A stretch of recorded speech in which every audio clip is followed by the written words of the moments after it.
and do that. Let's go. Yeah. By the way, that's a 5.5 gig update, not a 4 gig update. Oh, good. Something broke. Render setting reset. So it's really funny, like, watching Sign in denial right now in his own Discord. Yeah, yeah. Oh, what'd y'all do to him this time?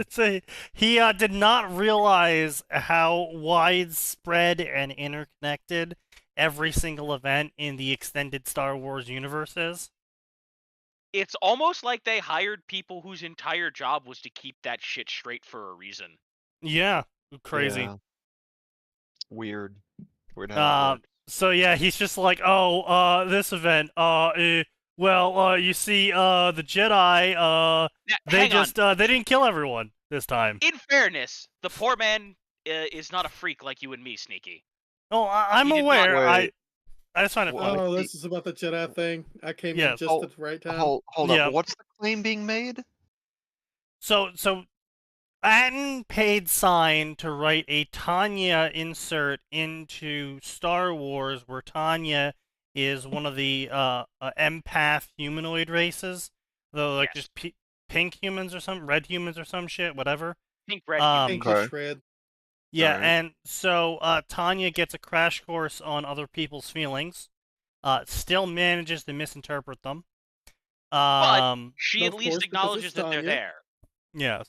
She's getting better. Tanya has been given quantifiable evidence they exist. Yes. And then gets picked up by Dooku as a apprentice Jedi. Now Sign is now realizing that Dooku being sidetracked by Tanya will cause massive ripple effects throughout the entirety of canon. Yes. Yeah. Yeah. Which we're trying to navigate around. We are trying to hammer that out right now. So 'Cause listen, I'll be the first to Yes. admit, even I forgot the sheer amount of speed bump fuckery that comes from that man getting distracted. why did you? That's See, like I'm not that's the one of only the one. few characters you should never pick for that. Yeah. Here's the thing. I I'll forgot just how say badly a this. few very specific events went. Oh, sure, but I'm gonna give you your free out. Yeah. I don't think Tanya would have any issue with helping Dooku with some of that setup. Oh no, she doesn't. Oh, No. absolutely. Like at all. I don't think Uh, it's that big a road ooh. bump unless you're trying to turn Tanya into a better person than she is. Well, No, it's like the I current said. issue is dealing with the Mandalorians and how Dooku being there would have completely fucked a specific group that we kind of want to use. Yeah. It's funny because What? one of the randos that pay Sign for some reason, who never actually contribute anything to the Discord server despite joining it, wild to me. They really. piped up with, like, Plenty of it'd be people really cool if Tanya was like a Mandalorian in another Star Wars story, and I was like, Tanya would fucking die. She would just die. Yeah. I want to be clear. In this one, Tanya's a Jedi because we basically said, yes, the Force and magic are the same thing. Our justification is lots of people in Star Wars do magic when it's just the Force. Now shut the fuck up. It's close enough to the same thing. She has to do a little converting. It's like gas versus diesel, but it's close enough. Yeah, we're like, listen, it's close enough. This Gas is the way- versus this is the way diesel we're is an doing it. awful analogy. Do you know what happens when you stick those fuel sources into the other's engine? Well, yeah. Do you know what happens when she's tried Exactly. using You need magic? to make a converter. Oh yeah, no, it's going really. We want to be clear, Max. It's going very poorly for her. She's having to basically convert every single thing, and only the simplest of things, like the mage blade or a light, actually work without converting it, and even though they're energy hogs. I mean, She also had to request the assistance from the Force directly to do so. Yes. Yeah. I mean, It's like, please help me convert this. that doesn't seem like it should be that hard. But Well, that's how they did it, so it is what it is.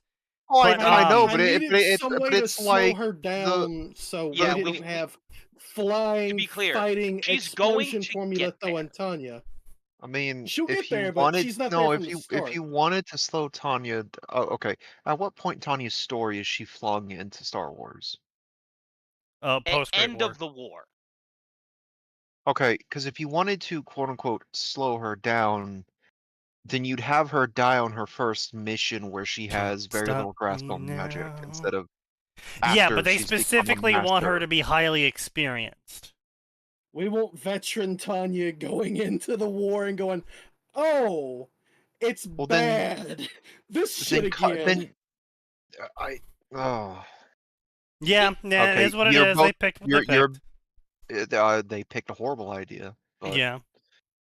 I mean, I'm sorry, you can't take an experienced veteran using magic, which is for all intents and purposes what the Force is, as a pseudo Akashic field, and Yeah. then try to slow that down. Like, she should be in there. She should have caught Dooku's eye of like, wow, that's some bullshit. I'm going to teach you how to control that properly. Well, that's pretty much what happened, so. Yeah. We're making it so that the magic stuff specifically is not converting well. She's absolutely picking up force techniques and even making some new ones that people haven't seen before and learning things at a rate that everybody's going, what the hell is going on with this kid? She's also clapping Jedi, which is funny. Yeah, we've established a very real, very specific. The council has very real and very specific problems with her. But I'm anyway, not sure why. Like, we've got expanding universe horseshit from Jedi and Sith. I can Like, explain that. the motherfuckers who are like, what if I just affect the cellular structure? That are few and far between. No. See, Still exist. Tanya's thing, most recent thing is you're slowing 7 me years down, old. You're not even harshing my vibe. Padawan, and you just killed 5 people, and you don't seem to feel any remorse. Tanya over here, no. Why would I? They tried to kill me. I killed them. Seems fair. They tried to kill Then the me, Jedi are and going, more specifically, "Oh." we're planning to murder the shit out of anyone who happened to be here. Lethally. Yeah. Why would I feel bad? I don't feel bad. I feel great about it. I did the universe's service. But you know what? I'd love it if you guys revealed that her asking the Force was actually her accidentally making contact with Abeloth. Just to pull in one of the weirder EU things that they made back in the day. Listen, that would be hilarious.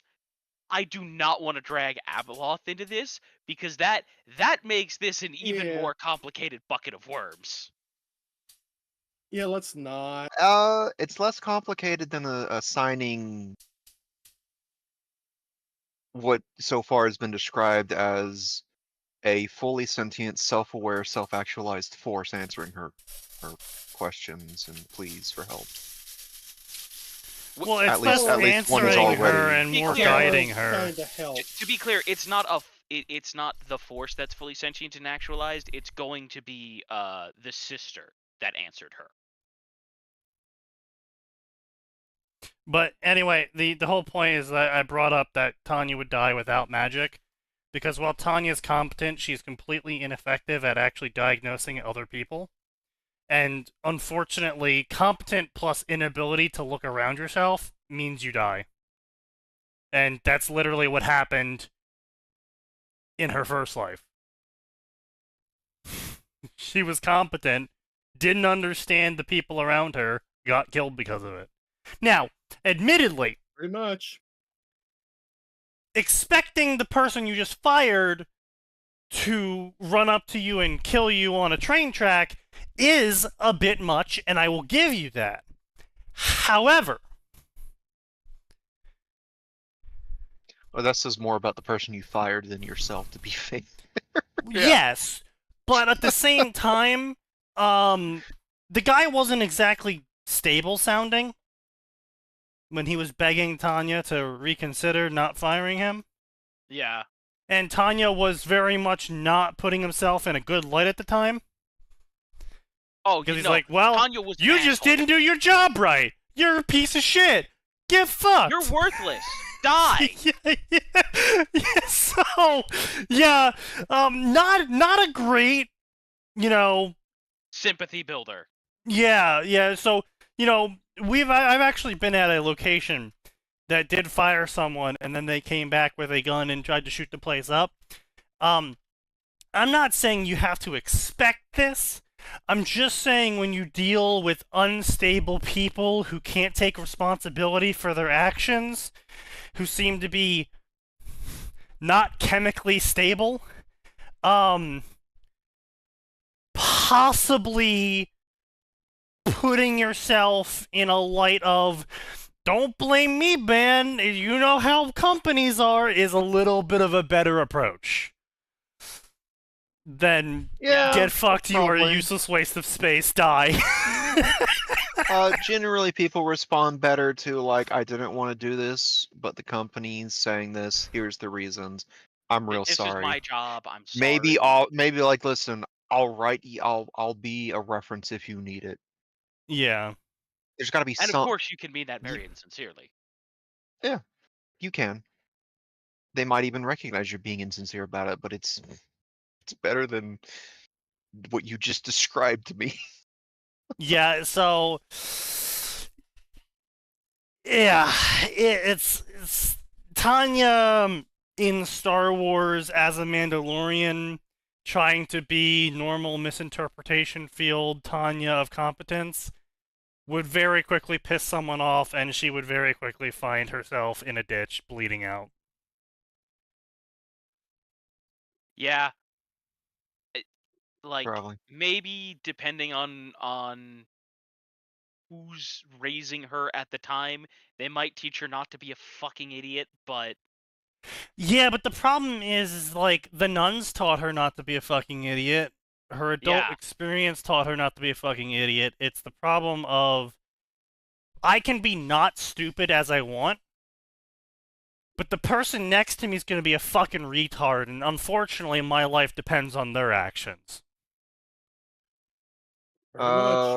Just a random bit of capitalization. When you're referring to the masters, make sure you put an M on that master. That is their title. Cap the master? Yes. Cap the master. You need to cap the master. Cap. That is the proper... Technically, it's a proper noun, because it's an official title. Tension is also saying hi, but I'll be drawing porn. Alright, well, Tension, I hope you're ready, because I'll be reading Pokemon out loud. Oh, no. You all thought you escaped it! But no. No, we didn't think we escaped it. I just thought we'd keep harassing Sign about it. Oh, we can definitely harass Sign. I mean, that's like basically half of the show. You need to find a new punching bag. Well, I would love to, but all of these chemically unstable people don't want to come on for some reason. Yeah. Gee, I wonder why. Hey, now I will say, Nose took his lumps like a good person. Now it's your turn.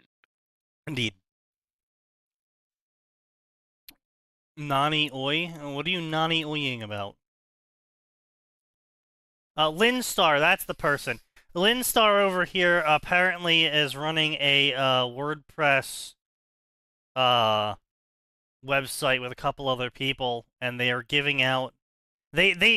Now, they're doing the thing that I said doesn't really work, and it doesn't really work. I tried it out. I'm sorry, Lynn, if you're listening to this, but I gave your website a read, but it just doesn't work, dude. I'm sorry. They do a written MSTK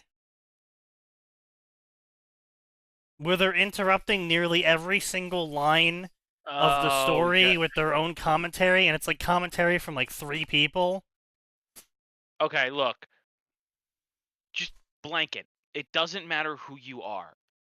MST3K does not work as a purely written format. It just doesn't. It doesn't matter. I don't care if you're Terry gosh dang Pratchett. It doesn't work. I mean, just the proof that the video format works, every frame of pause is still going, and they are wildly successful. it just works when someone's talking. It's completely different mentally to people. It is what it is. But trying to read a story, but then every other line someone's interrupting me trying to read the story to tell me that the story is bad makes me not want to read the story, even if it is bad. Right? Yeah. If you were to limit the interruptions to the most ridiculous or most nonsensical points, it might work. But like I said, or it just do it in more of a chunky format where you get a couple paragraphs in, you go, okay, well, this was stupid, this was stupid, this was stupid. I mean, yeah. Even then, it's like, I don't know, just the written word just does not really convey the mockery too well. I don't know. This is my opinion. Might be wrong. Who knows? Maybe you guys will pop off, but it just lost me. But they're doing what they're calling the Golden Straitjacket Award, in which they will be awarding one story, the author, a trip to a mental asylum.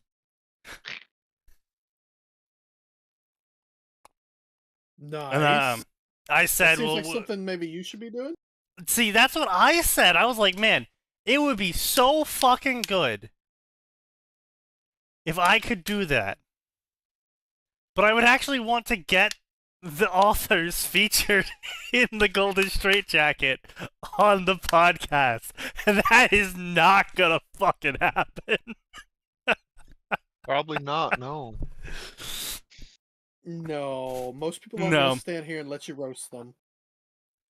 Well, okay, actually, you know what? This is a good one here. I'll put this in the fanfiction or writing section because this is a solid story. It's hard enough. It's a self-insert story where they end up as Brock. It goes pretty deep into the Pokemon world building. Overall, it's pretty fucking good.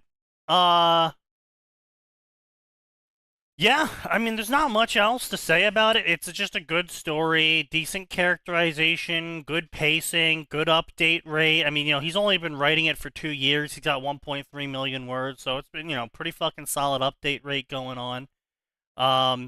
Doesn't do anything, like, super extra, and I think he limits the generations. I think the most he has is Gen 5 Pokemon showing up in the story. So, you don't need to know all of the new fucking wild and freaky Pokemon. At least up until the point where I've read it, which was a while ago. I've been meaning to get back to it. 7. Gen 7, okay. Not bad. Not great, but not bad. A majority of fanfic authors need therapy? Yes. Does Brock, No Shag, Nurse Joy, and Officer Jenny in this story? No. Sabrina. Good luck, Gray. You have an interview. Wait, yes. Interview right now? What the... Huh? Or are you trying to go to bed? Gray's new job opportunity will be sending him to... I'm shipping him to Brazil. Come on, that's just cruel. Oh, so he'll get to meet C8 in person. Yes. I don't know, man. It's just, I mean, good luck with the interview, but, I mean, even with 8 hours of sleep, that's going to bed at 12. I guess maybe if your interview's at 7, then you have to go to bed at, like, 10. But, alright. Whatever. Cool. Got a Hisuian Cleaver via Finding Ore. Yeah, okay, yeah. I mean, he's got some pretty good scenes. He learns how to use aura and shit, and punches some rockets. It's a good time. Generally, good arcs. He doesn't really seem to lose track, at least up until the point where I was reading. Didn't really seem to lose track of any of the plot threads he was, running with, and overall, fairly good story. Oh, otherwise, Gen 3 is the farthest Pokemon-wise in mass. Okay, cool. That's good. Sinnoh Pokemon have shown up in Hard Enough. Cool. Okay. Good stuff. But anyway. Life is too short. Red wants to become champion, but not any champion. He wants to become world champion faster than anyone ever will. Watch Red speedrun his way to victory either gloriously or fail catastrophically. That's not how you English a sentence. Really? I thought it was. Watch Red speedrun his way to victory either gloriously or fail catastrophically. So he's gonna gloriously catastrophically? Or he's gonna fail victory? Yes. Jesus. So is the fail catastrophic? Is he literally failing upwards then? I guess. I guess he's gonna fail his way into the champion seat. I mean, I guess if you reverse integer the world, and you know, you become the worst trainer, and then go one step farther. I mean, that's what's being implied with the way this sentence is structured. He is going to win. If it works for politicians. He is going to win. The question is he going to win gloriously, or is he going to catastrophically fail his way into winning regardless? He's gonna Civ 3 Gandhi his way into being the strongest trainer. Oh no. He's gonna have a negative integer piece value. I have stack overflowed to power, father.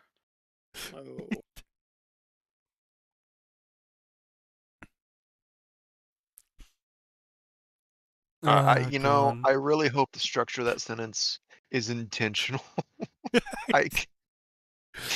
I want the ending is spoiled. He is winning no matter what. It's just a question of how he will good win. or bad it goes. The real question is, will he win by being good, or will he Three Stooge his way to victory? Pretty much. Oh no! Wait, this guy is the guy who does an insane Pokemon World? Oh no, he's not. What happened to your other Pokemon? What happened to your other Pokemon? He is the guy who does insane Pokemon. Oh whoa, shit! He is the guy who does insane Pokemon World. I haven't read that one in a while. Basically, self-insert isekai gets dropped straight into Pokemon, with the, dropped straight into Pokemon being highlighted. He doesn't have government ID, he doesn't have records, he's dropped straight into a, rocket base that's doing experiments on Pokemon, causing SCP-like Pokemon to exist. That's a mistake. Yeah. I'm on the, there's a reason why I stopped reading it, I guess is the best way to put it. Like, it's not terrible, but it kind of doesn't really know where it's going with itself, you know?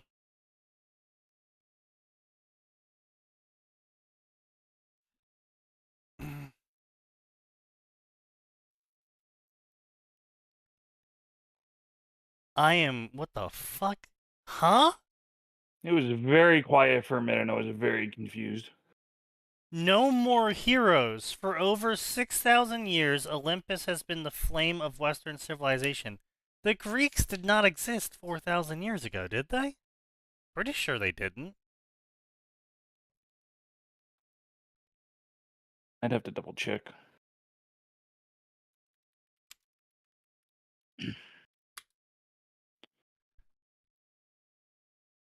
Yeah, okay, yeah, 12,000 BCE. Oh, BC, fuck you. Yeah, okay, so I'm not crazy. Yeah, they have not existed for 6,000 years. What the fuck? How? Huh? Don't worry, it's some prehistory, upper Dryas shit. No, Upper Dryas shit was 25,000 years ago. Oh, my bad, wrong time period. For the last 6,000 years, the Greek Olympus has been the flame of Western civilization. Western civilization's only existed for about half that time. However, due to circumstances outside of our control, the Olympian Council has voted for the total extermination of all mortals and demigods? Well, is this a Percy Jackson story? Yeah, it's a Percy Jackson story. They can't do that. B, huh? 24 hours from now, we will begin to take action, and there will be no further explanation or communication. Oh, fucking hell, is it? I'm getting reminded of, like, some sort of Kojima story.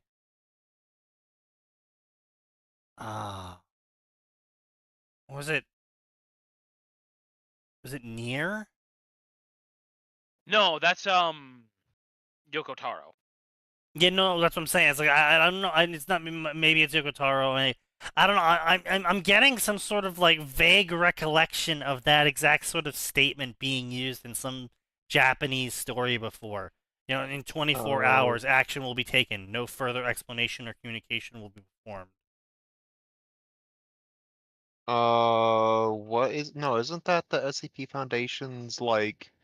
That's Daybreak! Scenario? Yeah! Yep, you're right. That is the SCP Daybreak. Yeah, that's the one where it's like, oh, great! They failed at their job for one reason or another, and now the entire world has to pay for it. Yep. Woo! That's the SCP scenario in which the SCP Foundation declares its war on humanity. You're right, Max. You did a good job. Hi, Len.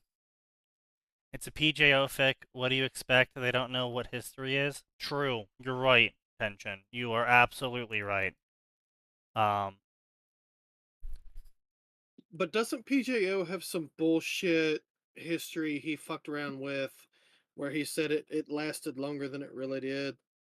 I have no fucking idea, and honestly, I don't pay attention to anything outside of the first 6 books. Like, I could see the author going, okay, yeah, no, the Greek gods were actually around for like 10,000 years before ancient Greece. Then that seems like that's what that's implying. Yeah, but it doesn't really work because the gods specifically were manifested due to human faith in PJO. So saying they were around before humans knew they were around kind of doesn't work Chicken great. and egg scenario, yeah. Yeah. Well, then somebody's retarded, either this author or the author of the series. One or the It other. probably is the author, I'm gonna be honest. His stories are pretty weak. Like I said, overall, like, Welcome to the Insane World of Pokemon, it's like okay at best. Like I said, I haven't read it in literal years. Like, I think the last chapter I have queued up in my email is like from 2021.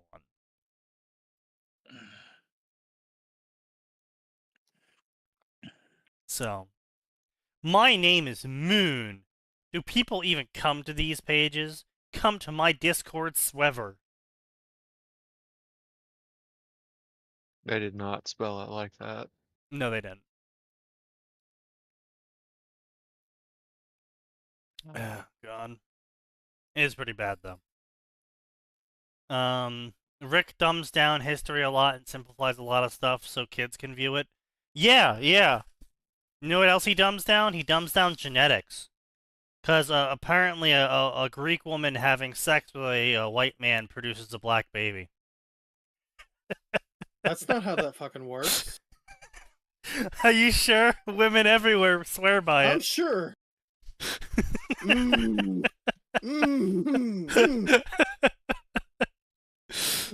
Things Sam can't talk about. Yeah. When it's between canon author and author of bad fic, my guess is it's usually the bad fic's fault. It's 50-50. Rick is pretty awful. I would say here's the problem. There's some real stupid fuckers out there.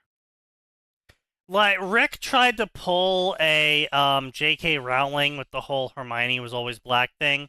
He tried to pull a Annabeth was always black, and it's like, bro, you literally had movies where she was white. Was there? Yeah, fuck. Yes. Yeah. Multiple movies. Yes. Nathan fucking Fillion was in those movies. Was he? I don't know. Yes. I never He was watched them. Hermes. I only saw the first Mm. one that was trash. Don't worry, no one did. All I remember was they one were scene that of Luke bad. playing Call I of Duty. really for some don't reason, think the fucking first one tent. was trash. I don't think it was great. I don't think it was trash. I didn't think it was trash either. I just said no one saw it. No, I was talking to Sign. Oh, okay. Sign said it was. Look, again, like it was It good. was trash. It was No, rough. I'm not saying it was good. Trash is a bit much, I think. Yeah, fair. Looks at Ruby versus There were Ruby a couple of fanfics. good True. scenes. Ruby Here's the- fanfics are always the most fun to play. Is it Canon's fault or is it the author? It was a perfectly. Oh no. It was a perfectly serviceable I don't YA want to think kids about book, that. a kids movie based off a YA kids book.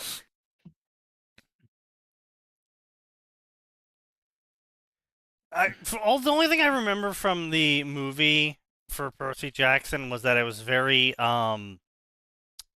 loosely interpretive from some of the parts in the book. I mean, there's a lot of stuff they glossed over, but I mean, there's a lot you can gloss over in that show. Yeah, that's fair. Show book like there's a lot of stuff that like we put this in because we're telling it a kid's adventure book, but you can skip a lot of that. Lidstar is on point. Random internet people are less likely to be filtered and have their stupidity watered down. True. you get raw stupid out of those people, yeah. Oh, I know he was saying Annabeth could be a black girl because DEI inclusivity. But he got very defensive about it because people were trying to at him on Twitter saying like, "Hey, buddy, you made her white, Greek, dad's white."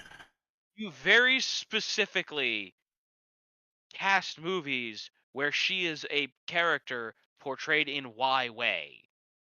Yeah, and then his response screeching was, she's black, because I say she's black." It's like, alright, buddy, okay. This is when you ignore the author.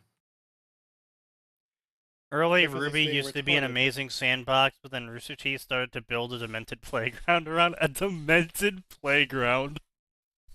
No, more like a fucking slaughterhouse. Removing more and more space to build new and totally neat ideas. Yeah, true. No, Hey. no. See, old Ruby used to be a good sandbox, and then Rooster Teeth did what any dumb animal does with a sandbox. They took a big stinking This shit dude's in it. Discord has over 500 people in it? Damn, that's crazy. I mean, okay, look, a Discord having a bunch of people in it doesn't mean shit. How many people are in Sign's Discord versus how many of them regularly post? That's true. But you also have to pay to be in Got Sign's a lot of Discord. lurkers, Okay, true. with few exceptions. I paid you, fuck off. You paid in yen. Yeah, that's fair. Gotta give it to you, that's a sentence. True. The only thing I remember from Percy Jackson was Annabeth was played by Alexandra Daddario, who then went to have the best naked scene in True Detective. Well then. Thank you for that insightful bit of information, Jen. Bro, I have so many issues with you knowing that. Not the least of which was that Annabeth was a child. Was a child Wait, actor. was that season 1 or season 2 of True Detective? Because I don't remember that, like, at all. Oh, God. I should write a fanfic where Hermione and Annabeth are black lesbians together. Fuck off. Go for it.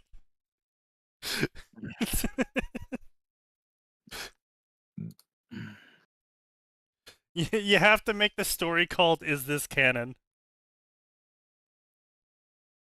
Never talk about canon during it. They just love cannons. Purposefully set it 300 years after the events of canon. Indeed. And just never mention it and wait for people to find out. Don't explain why Annabeth and Hermione own a coffee shop 300 years in the future. Well, okay, Yes. I mean, wizards could theoretically live to be 300. Well, I mean, yeah, one's a demigod, one's a wizard. Just, just don't explain why they're doing that. Listen, I got really bored of killing all the monsters. So what'd you do? Opened a coffee shop. God damn it. Fair.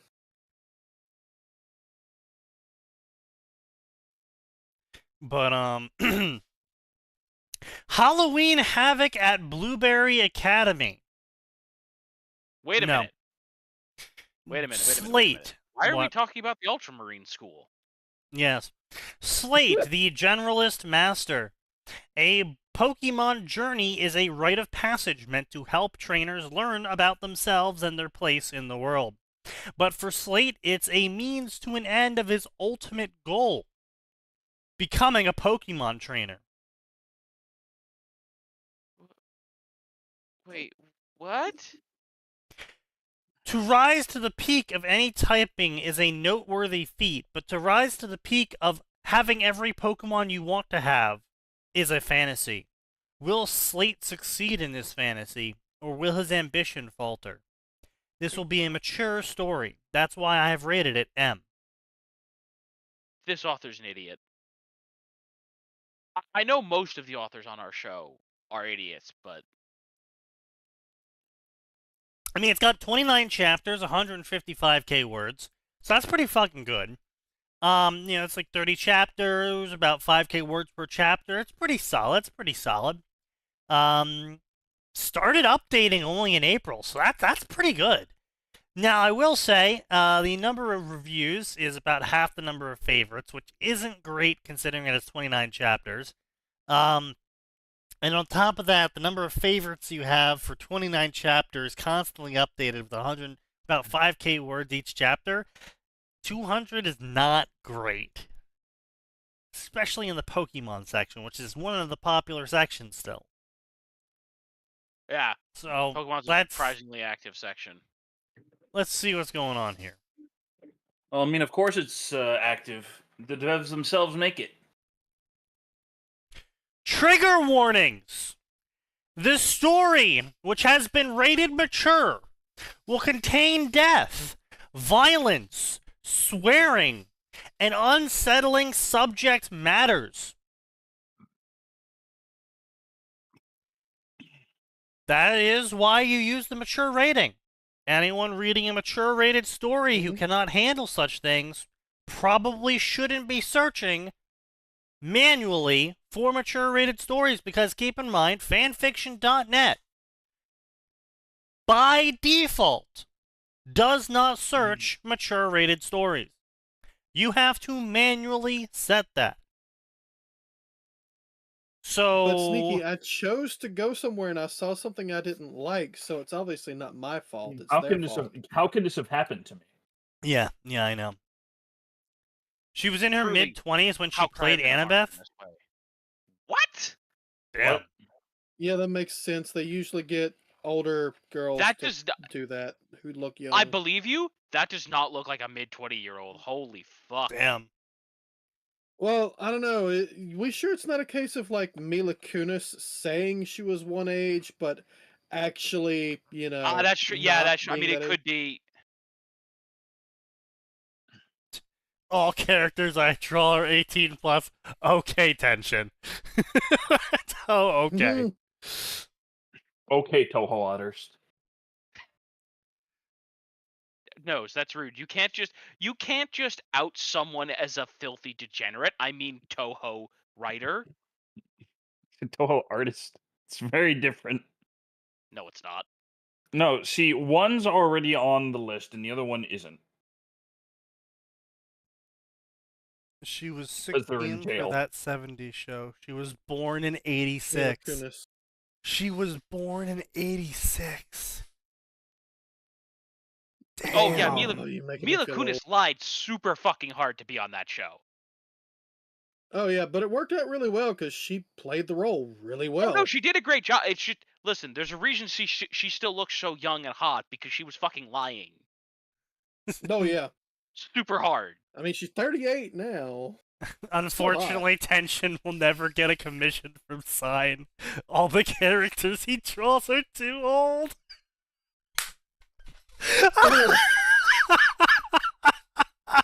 No, I actually am considering Tension for some few things. I just got to get some money together first. Oh god. Now, are you looking to commission Tension or his murder? I just need to clear this up here.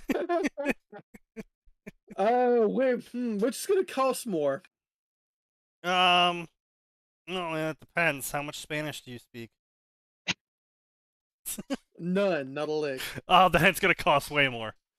Yeah. No hablo espagnole, por favor. I saw the opportunity. I had to take it. Or you learned well.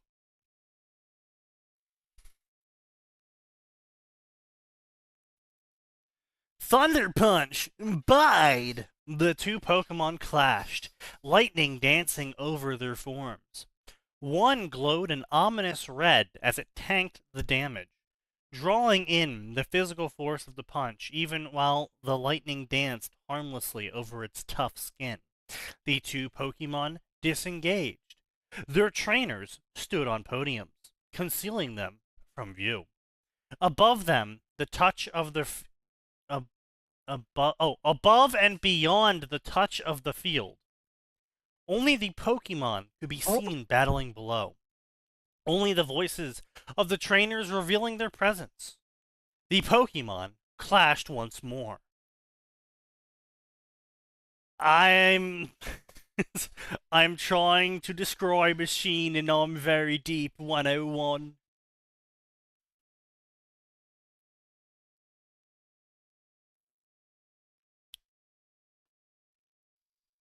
Yeah, I don't know, man. You're definitely trying to describe a scene. I'm kind of on the fence about how well you're doing it. Hits and blows were parried and exchanged. Powers to melt steel, break rocks, drown enemies were called forth with precise instructions. Wearing both competitors down. And through it all, in the darkness, two pairs of eyes were locked on one another. On both sides of the field, stadium seating was installed, running full length of the room. If one were to sit in one stand, the other would be concealed to them, giving the observers the sensation that they and those besides them were alone in watching the battle taking place. Huh? Like you couldn't see the people on the other side of the stadium? But the stands ran the full length of the room? What, did they put a giant fucking divider between you two? Like, huh? What is this, an English football game? Apparently. It's But is it football. football or is it soccer? Football. Because, yeah, I want to be clear, by the way, they do that. They do, in fact, do that shit in England. They have to separate those fucking degenerates. Okay,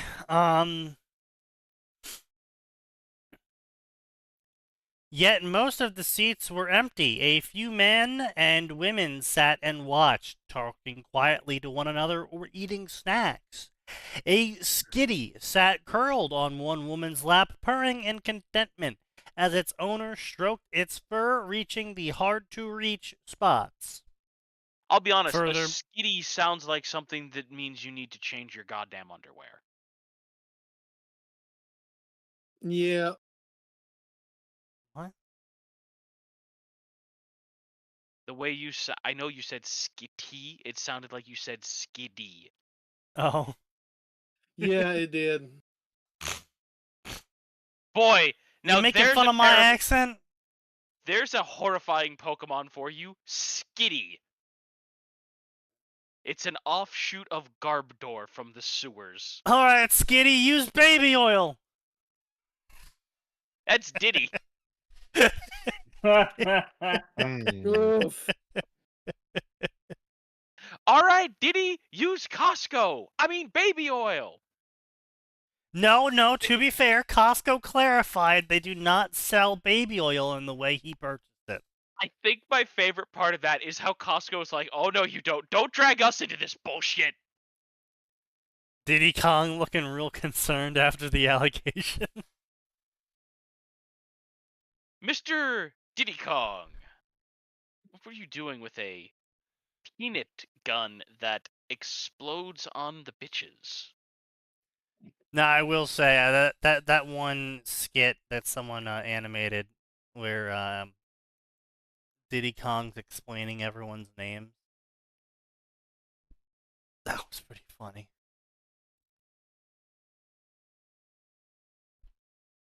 Fill him up. Yeah. I mean, look, nothing will ever. There's never a way to make Candy Kong anything but fucking weird. Yeah. I will say, I'm sorry, I don't make the rules. I saw someone draw Diddy in his alternative form, the Lubricant. Oh God.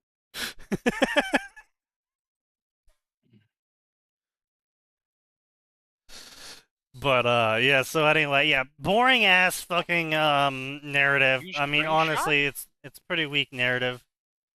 Huh? Screenshot it? No, used string shot. Oh, yes. So the author then goes in to describe Pokemon and Pokeballs to a Pokemon audience. Okay. Let me Well, tell gotta you in explain for the detail new about my readers. Pokeball. No. Then proceeds to go into a long lore dump into the backstory of Pokemon and the world. Continues the lore dump. And here we go. Here we got Slate. Slate is now coming into the picture. And Slate's here with notes, and he's taking notes on the battle. Blah, blah, blah. Not gonna challenge the gym leader. Start for the journeys. I'm not here about a gym leader. I need my starter. Playful or scared? Yes to the first, no to the second. Why would that matter? Don't you need to retrieve your starter? Isn't she hiding somewhere? I do need to retrieve her, but she isn't I think. But she isn't hiding, I think. She's missing. She's been missing for years. How do you lose track of a Pokemon for years? By being a real shit fucking trainer. Even the Persian was looking at Slate now? Perhaps you should explain. My journey is to find my starter. She saved my life years ago and then vanished without a trace. So now that I'm 18 and can go on a journey, I'm going to look for my starter. You're going to go on a journey to look for your starter. Yes. Sir, you should have been doing that at 11. Well, apparently they changed it so journey started 18 now. No wonder your starter never showed up. It saved you when you were like 11, and it's like, okay, any minute now, this kid's gonna come running into the forest, and we can start the story 7 years later. That would be funny. I waited 7 years for you.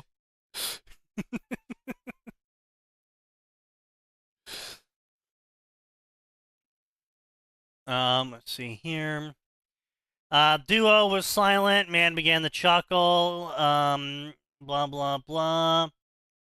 I've been alive many years, and I've heard many reasons to go on a journey. There are personal ambition or strength, and there are many who think they can game the system, creating synergies that haven't been explored a dozen times over.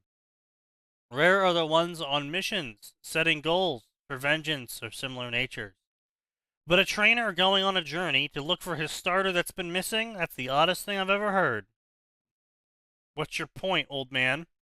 My point is more of a question, my young friend, namely, how are you going to find your missing starter? Yeah, Slate says, I have my ways. I'm sure. And how are you going to protect yourself? After all, the world is not safe without society's walls. The Slate's greatest power known to men. Slate's hands drop to a knife. I'm going Catacan style. No, I'm just kidding.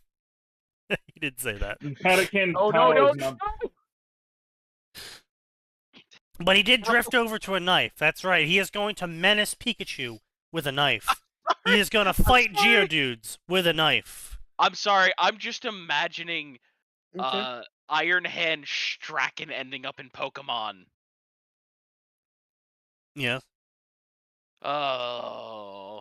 Many small traumatized children as man with robo arm rips Pikachu in half. Yes. Let's see. Slate's hand almost drifts to the knife on his belt, but then the Persian begins to growl, and he drops his hand. Instead, his hand drifts over to the Pokeball. I'm gonna catch a Pokeball. I'm sorry. You're like, I'm gonna stab the Pokemons, and then the Pokemon starts growling, and you're like, never mind. I'm just gonna catch him.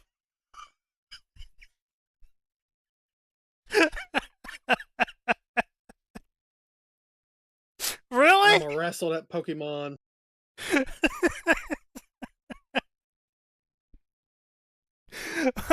First plan, stab them. Never mind.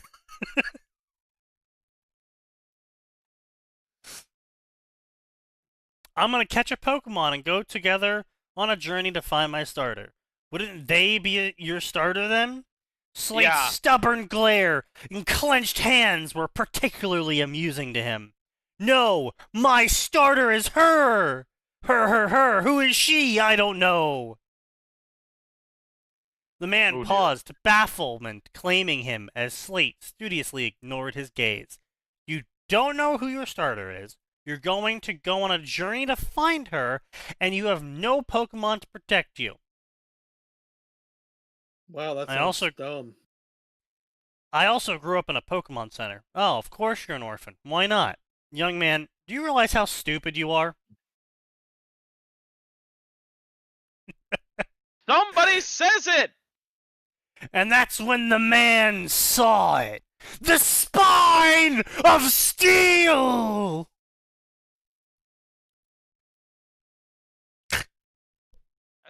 That's a really weird perk you get for joining the Brotherhood of Steel. They rip out your spine. And gives you 20% damage against mutants. Friendly reminder, kids. When you lose your brain in Fallout New Vegas, it's actually a good thing. Yes, you get better stats. Yeah. You can literally get better stats. For losing your literal brain. Yeah. Oh yeah.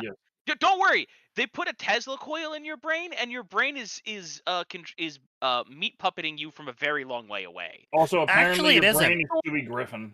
Only sort of. Yeah, it actually isn't, because you can disagree with your brain and not put it back in. Or your brain can tell your brain to get back in the body, and the brain can go, fuck you. Yeah. You have to once you find your brain, you actually have to convince it to go back in the body. What? Because the brain's like, no, fuck that. I enjoy being able to think clearly and rationally, and I don't have to have hormones. But brain, and you do an excessive amount of drugs. No. You can also try to seduce your brain. That was a funny instance. I think my personal favorite is, but brain. Yeah. Murder feels so much fun. Yeah. It did. fucking's great. It was. But those are meat thoughts. Ah, but you're only saying that they're not meat thoughts because you're not in the meat. But yeah, no, New Vegas is really great. The writing on it's top notch. Honestly, there's listen. The absolute peak of Josh Sawyer's writing is a 1-int character in Old World Blues. Oh. Oh, because your brain is not 1-int. The brain in the jar is 10-int. I see. But you're 1-int. But yeah, anyway, point being is that they replace your brain with a Tesla coil that somehow works. Somehow is and is not letting your brain remote control you. Yeah, also it's better than having your brain in your head. Well, okay, part of that is an error. Really? So you have there's 2 perks, right? There's the brainless perk, which is what you get when they first pull your brain out. Right. And that your head can't be crippled. It gives you +1 DT, and you have a 25% chemical addiction. Yeah, so it's not all positive. No, it's 20% resistance to addiction. But right, no brain, no addiction. Yeah. When you put your brain back in, your head still can't be crippled. You only have a 10% addiction resistance, but you get a 10% damage threshold bonus, not a 1. So instead of a 1, it takes whatever all of your damage thresholds is and adds 10 to that, including from an attached helmet. Right. However, due to a bug, this doesn't work. So the problem is it will add a permanent bonus of +1 to your damage threshold and then multiply that value by 1.1 rounded. So it's basically worse than if you had the regular one. Right. If Yeah. you had the big brain one, because it just doesn't work as well. I'm not sure what I just walked back into, but are we talking about the New Vegas Yes. DLC? Yeah. Okay. I don't know many other games that let you do that with your brain. What kind of tangent are we on? A New Vegas tangent. Oh, yeah. Oh, I forgot that if you're gay or a lesbian, you can hit on your own brain. Yes. Yeah, I said that. I forgot about that. Do you only get those if you have the Black Widow? Like, do you only get those if you have the gay dialogue, or does it work if you have the hit on the other? I'm pretty sure you have to be. Yeah, I'm pretty sure you have to be of the same gender. You need to have like confirmed bachelor or. Oh yeah, confirmed bachelor or cherchez la femme. Also, your brain will be disgusted by you. Well, of course your brain's gonna be disgusted. It's disgusted to you without you trying to fucking hit on it. The brain, are you coming on to me? Sweet lord, I don't even have the words for how repugnantly wrong that is. This also seems to work if you have the Lady Killer and Black Widow. Yeah. My favorite part is, like, whoever did the voice acting for this. Whoever did the voice acting for that. Yeah. Listen, it's the first audio clip you can play. It's right at the top. Was it the voice actor the same one for whoever Stewie is from Family Guy? Yes. Mm-hmm. Because somehow they got him. I'm gonna be honest, at the time that game was made, that was when voice actors were still really desperate in the US to actually, like, get good money. Yeah. Probably wasn't that hard. That's fair. It would, in fact, I wouldn't have even tried. It was like, he was a big fan of Fallout to begin with. Oh, And you know he's something like, I get I paid heard for that it, was really and I voice disappointing. it? What? That the voice behind Alexa, I think, no, was it Alexa? No, it was Siri. That's what it was. The voice behind Siri was sold for like 45 cents. That doesn't surprise me. Oof. Yeah. That's wild. So, like, the company called Scansoft first took the voice sample from the voice behind Siri, and then when their project fell through, they sold it to Apple for, like, absurdly cheap. Like I said, it was like 45 cents per line or something. And then Apple went on, and it was a full rights transfer, too. So she never even got any sort of royalties or anything for her voice being used as Siri. So that was brutal. Same thing for the Bluetooth lady, Alexa. And Google Home's even worse because they just found one of their own employees said, "Hey, do these lines. We're not paying you anymore. This is not your new job, but we will fire you if you say no." That's the kind of thing where I feel like you could have a lawsuit. Yeah, well, this is Google, so good luck with that. Google openly admitted that they are both sexist and racist in their hiring, and they didn't have any consequences. So I really doubt. Don't you know they're too big to be? They're too big to fail. Yeah. I thought the labor board could fuck even Google. Yeah, well, you thought wrong. Worst words ever said by any government official. No, the worst words ever said by the government official is, "We're the government, we're here to help." I'm from the government, and I'm here to help. The biggest lie ever told by the government. I'm from the government, and I'm here to make things worse. Ain't that the truth? Truth. Anyway, so... eyes focused and intense, never wavering from the target. The man's jugular! That's right. This old man expressed concern about how recklessly stupid this retard was. And the retard's first response is, "I'm gonna stab you in the throat." I came back at a great time, whatever story this was.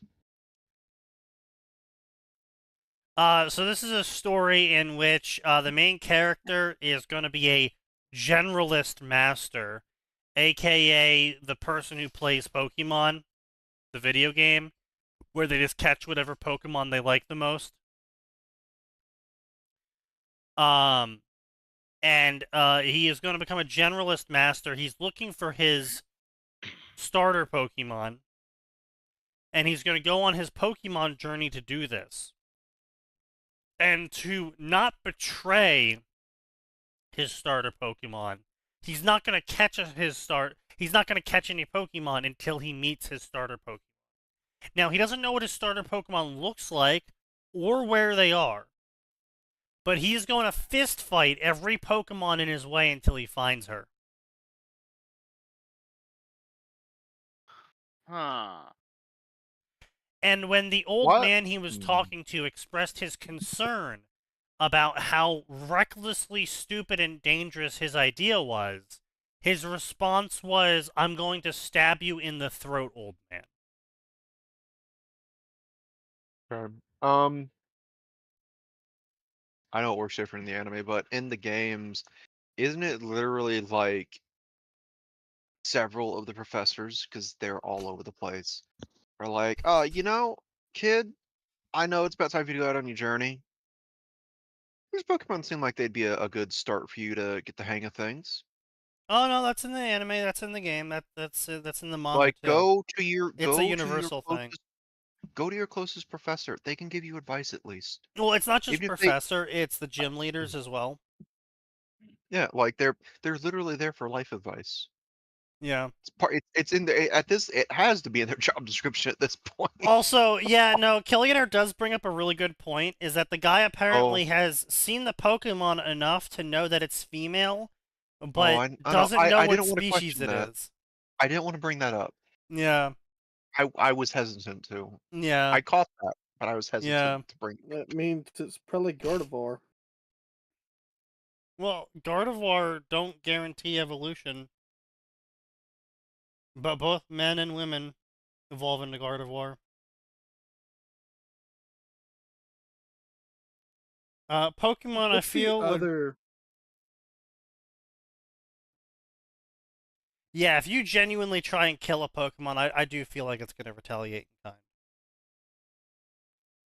Now, I will say, there was this one story that I read recently that proposed a really smooth idea for world building for Pokemon, where the Pokemon near the routes that the humans travel are actually the ones more willing to cooperate, interact with, and generally be understanding about when it comes to battling, and, you know, not go for the kill. But the farther away you get from the routes, the more wild the Pokemon get, and the more it transitions from, we're gonna have a nice little battle, and then you're gonna walk away, and I'm gonna walk away, or I might catch you, and it transforms into, we're gonna have a battle, and you're going for the jugular, and I'm trying to shoot you in the head.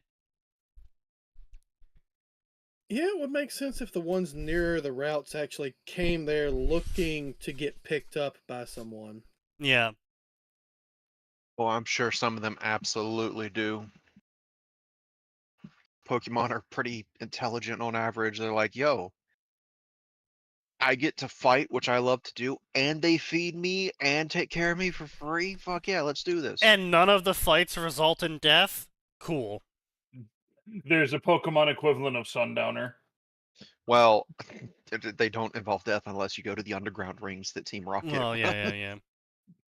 Where for some reason, like, yeah, this... God, that was... I think I was 11 or 12 when I first found the Pokemon Adventure manga. I'm fairly young. Oh, getting yeah, to that see was getting to see an in-panel Pokemon that's like, damn, this manga don't fuck around. Yeah. That Arbok is just cut in half. He's dead. Yeah. He's not even dead. That's the best part. But, yeah, so anyway, Slate's like, ugh, I understand more than you could ever imagine, old man. I know how tough it is out there. I'm sorry, this man called himself Slate. Yes. Really? Yes. There was something in Slate's body language, something that could not be faked by even the best actors, that led credence to his words. Whatever Slate's past was, he no longer doubted the young man before him had gone through it and survived. Perhaps you do. So, do you intend to try your hand at the gym circuit on your journey to find your starter? I do, but I do not want to be champion. The man's lips twitched. So that's all the gyms are good for, A step ladder to becoming the ultimate position of a trainer? They hand out pretty badges. A childish answer. An amateur diversion. Speak your true thoughts, trainer. What? The man gestured to where Slate had placed his notebook. Young trainers do not sit taking notes on battles they see. They do not speak calmly of catching Pokemon without aid or traveling without protection. They are wide-eyed, naive fools who are chewed up and spat out by the dangerous world we are ill-preparing them for, filled with hopes and dreams that have been shovel-fed to them for years by their parents and teachers. The Persian growled alongside its owner, in confirmation, half-lidded eyes lazily watching Slate as its tail swept back and forth. The man continued. When threatened, your hand didn't move to a Pokeball. Understandable if you discount the fact they're empty. No, your hand moved to a knife, as it does right now. Slate's hand jerked away from the knife, as if burned. The man's eyes never left Slate's, and though he continued. Yeah, it's like, bro, I'm sorry. If someone calling you out on your bullshit is like, oh, gotta stab him, gotta stab him, gotta stab him, you need to calm the fuck down. I think you have some issues, yeah. you need to calm the fuck down. If you're over here fighting down your inner ratkin.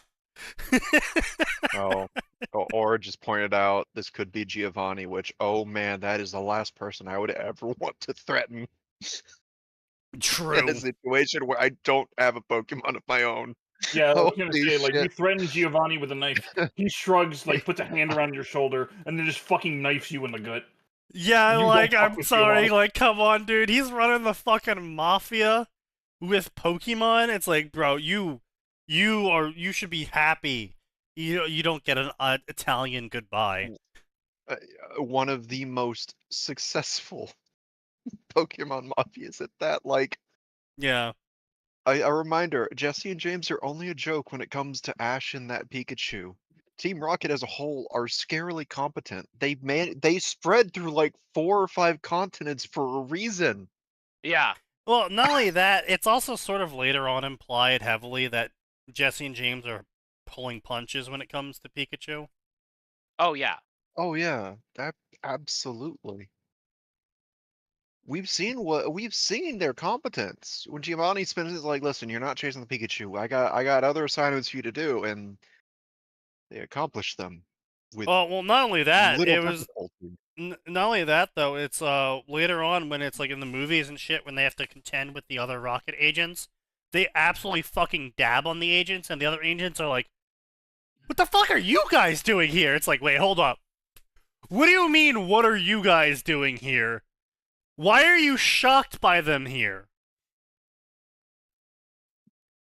Like Yeah. that's not like if the average incompetent grunt shows up, you wouldn't be like, "What are you doing here?" You'd be like, "Get the fuck out."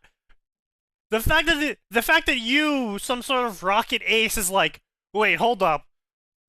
What's the Inquisitors doing here for?"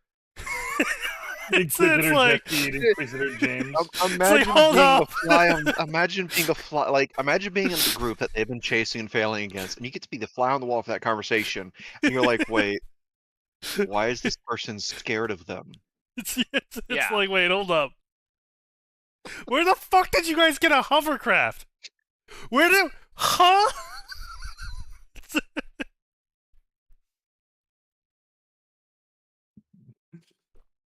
Yeah, no. Inquisitor. They're part of They're part of his retinue.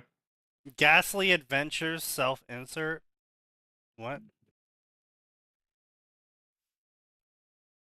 Every silver lining has a cloud. Blair Witch. Come on. Is resurrected in the world of Pokemon after an untimely death.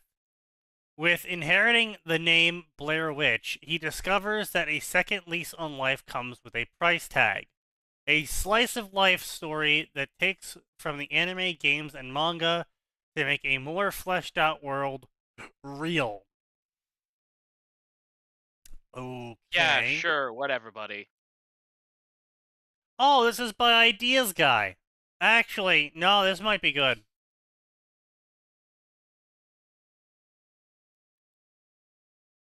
Ideas Guy is infamous, maybe, is the best way to say it. Famous, infamous. The best way or the nicest way? No, because like he does good stories, but sometimes they're just kind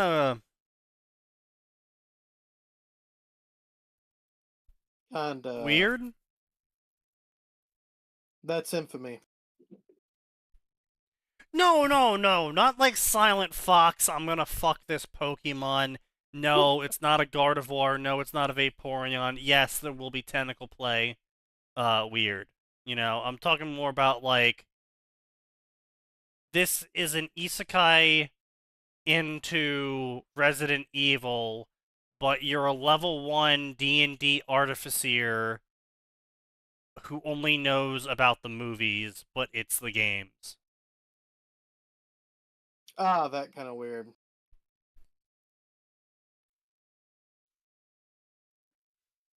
Yeah, we talked about Straight Jacket already. Did you decide on a winner? The second annual Straight Jacket Award.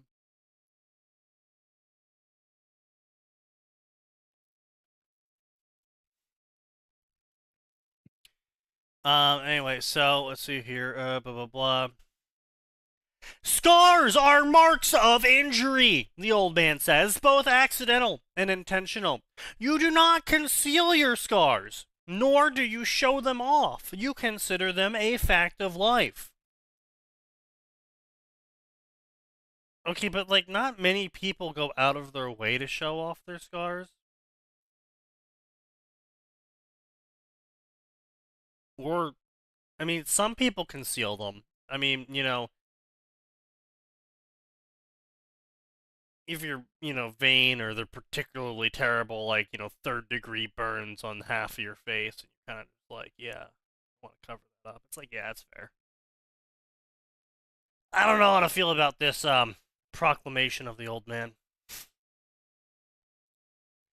You sit calmly, but aware. No, he's not aware. And he's very much not aware because his hand keeps drifting towards his knife without him realizing it. Unless your focus is on another task, in which case you dedicate it yourself wholeheartedly. Okay, so you're focused and aware, except when you're focused on something else, then you're not aware at all. Okay, yeah. That's basically normal. Welcome to how the human brain works. No, that's not normal at all. What are you talking about? When you're not focusing on anything, you are aware of the things around you. When you are focusing on something, you are not aware of the things around you. Average person? That's not how that works. Yeah, it is. No? Who focuses on something and isn't at least moderately aware of the things in their surroundings? Me. Hi, I have ADHD. I have yeah, well, I have ADHD. It happens. Yeah. It's a thing that does happen. Yeah. Like sitting there saying, "Who does that?" Human brain's already not great at multitasking. It's even worse for people with ADHD. Well, I mean, yeah, sure, but like even people without ADHD have major issues. Like my dad's playing a video game. I could stomp up the stairs and into his room, and he wouldn't even realize it until I start saying his name. Yeah, my dad plays on the Xbox. In general, humanity's ability, well, at least American society's ability to be aware of our surroundings has diminished greatly in the last 50 years or so.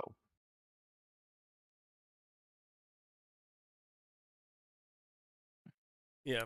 Well, don't keep us in suspense, or is it Giovanni? If it is, why hasn't he stabbed this little shit already? Yeah. I'm just imagining a fucking Yakuza opening with Giovanni. It's like that's his fight. I'm gonna be honest. Giovanni's front was a boxing gym. That man could absolutely go True. True. You know what? You bring up a good point. It's like, all right, get into the ring. Man, trainer versus trainer. Let's go. You just start the fight and fucking Twin Dragon starts playing and it's like, oh shoot, Giovanni's fists catch fire. You're just like, oh, I'm like 9 flavors of fucked. Yeah, like, man's already a mafia boss, so at that point it's like, okay, I'm risking him sending someone after me. Then you remember some of his backstory and what he ran as a front. It's like, okay, he might do it himself. You know what? I feel like Giovanni would know a really good pizza place. Of course he would. He runs one. He personally funds it. He's personally burned it down twice. All because they fucked up his order. No, for the money. I was gonna say the man has an Italian name. He's definitely done it for the insurance. It's not a good Italian restaurant until they've had a fire. True. Oh, I thought it'd be a shooting, not a fire. No. No. So it's a New Jersey joke, basically, of Italians are famous in New Jersey for starting up a restaurant, having it burn down in a accident, collecting the money on the restaurant, and then either opening up another restaurant in another location to do it again, or just walking away once they've gotten enough money from it all. Ah. And if they reopen it in the same location, that means they're dedicated to making good food, but they just needed some money first. So the joke is that it's not a good Italian restaurant until it's burned down once. Okay, fair. And the funny thing is I actually knew several 100% Italians, and all of their restaurants burned down. So it's like, it's a stereotype, but it's also correct. And my neighborhood I grew up in had one of the last Italian mobster families in it. Okay. His kid, by the way, had no fucking idea. We all knew. His kid had no fucking idea for so long. How did he not know? Because he grew up like that. Like, to him his dad doing that stuff was normal. To us, we all looked at that and said, the bro's a mafia boss. He's like, what? No, what are you talking about? He just drives nice cars. And he has a lot of uncles. Oh. Yeah, it took him years for him to realize it. Also, his dad never let him watch Godfather. What?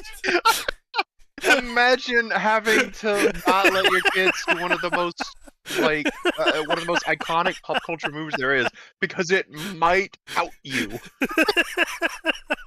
Might tip him off. Yeah.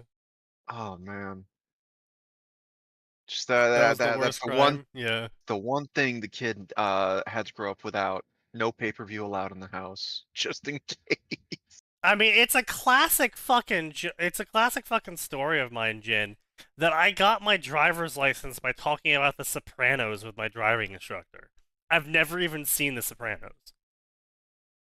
Oh lord. Cultural osmosis is a hell of a drug. No, I don't. Bro, the only thing I knew about The Sopranos at that time was that they were all Italian. All I did was listen to him talk, chime in occasionally, repeat the stuff he said back to me, and he's like, "Man, I've never seen someone from your generation with so much knowledge on The Sopranos," and he passed me despite me failing like multiple portions of the exam. I was just like, "Thanks." Oh. The thanks, I guess, question mark. Yep. Random aside. It's been a delight watching someone in my other friend group learning about Warhammer the last week. Oh, yeah? He thought the custodians were vat-grown. Ah. He's being corrected on this misunderstanding currently. I see. I can't wait for them to bring out the part where it's like, by the way, if a custodians was ever ordered to a planet, shit's real fucked. You know, assuming you could persuade one to go to anywhere other than Throne. Oh, I mean, yeah, I mean, if a custodian shows up and says, "You're coming with me," and you're going with him. Oh, not even that. If it's like, let's say the Emperor's able to give orders to the custodians, right? It's like, all right, custodians A, you're going to planet Y. Yeah. I'd be scared out of my fucking mind to see a custodian stroll and be like, I'm here to help. It's like, what do you mean you're here to help? What the fuck is in there? What the fuck are we fighting? Why did they send you? You're going to go siege a fort. Custodians walks into the fucking war tent. I'm here to help with the fort siege. It's just like, I am now God. 10 times more concerned. Because it's like one custodian is worth at least like a dozen Space Marines, and that seems like it's lowballing it a lot. That's lowballing. From what I understand. Wasn't it like one custodians could like take out like a fucking battalion of Space Marines or some shit? No. I don't know. I just know that if people were allowed to have the custodians go somewhere for an emergency, it would be, one, the best backup you could get, and two, a clear sign of how fucked everything is. First that they off, wouldn't I'm glad you're here. Second off, I am now concerned. Somehow, I think that is. I get the feeling that in 40K, that would somehow be far less comforting than being told that we're going to exterminate off the planet and we can't leave because of possible warp taint. Like, Yeah. a custodian showing up seems way less comforting somehow. Oh, this place is full. I'm less confident about our chances now.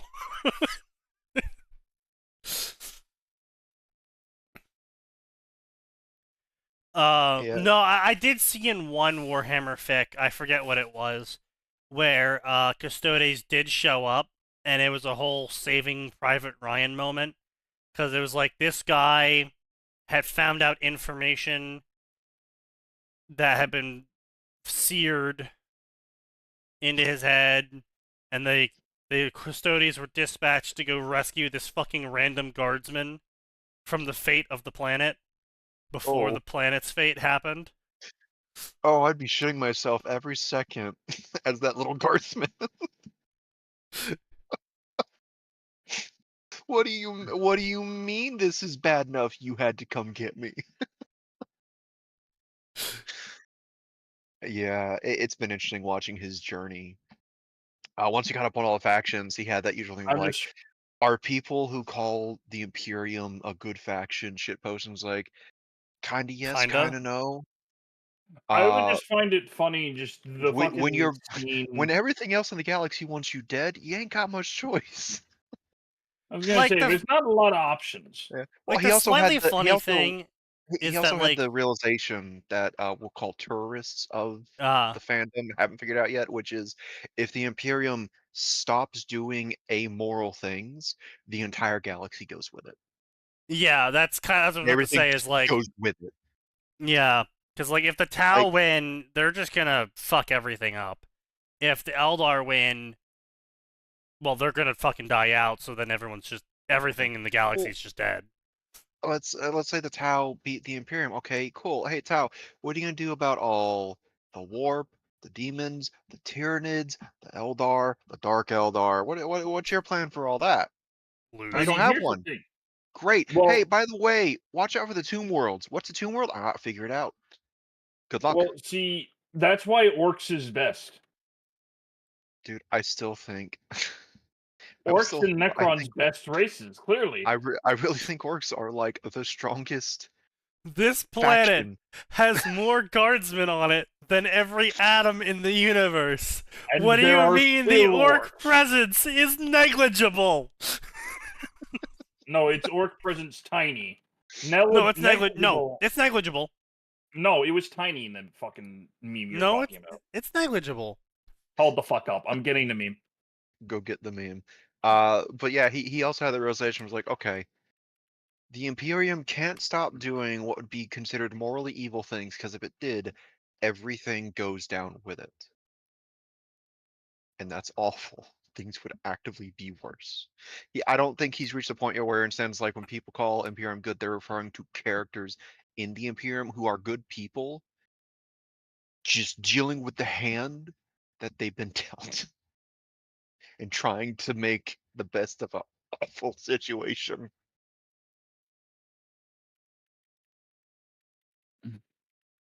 I'm gonna fucking find this shit. Here it is. I love this. I found it. I found it. Hilarious. Orc presence, tiny. Okay. Oh yeah, right. It is tiny. Where's the? Did you just send it to him directly instead of sharing it with the chat like a? No, I pulled it up on Know Your Meme. Hold on, I'll fucking post it. Okay. Hold on, I'll Share fucking it with the post class. it. There we go. Oh, he already posted it. Yeah, he's now pondering were the custodians made with technology that's been lost? It's like, my guy, the custodians were made by Malcador and the Emperor. No one knows what those techniques are anymore, and I think the Emperor did 90% of the work. No, the so they custodies, no, they technically still make custodies, but Yeah, I they think can there's still make like custodies. they're limited because it's like if They're the super selection fucking process, expensive. yeah, they're super expensive. But if the selection process for Space Marines is brutal, the selection process to make custodies is even more strict. It's like only 1 in like 500 million Like- can become.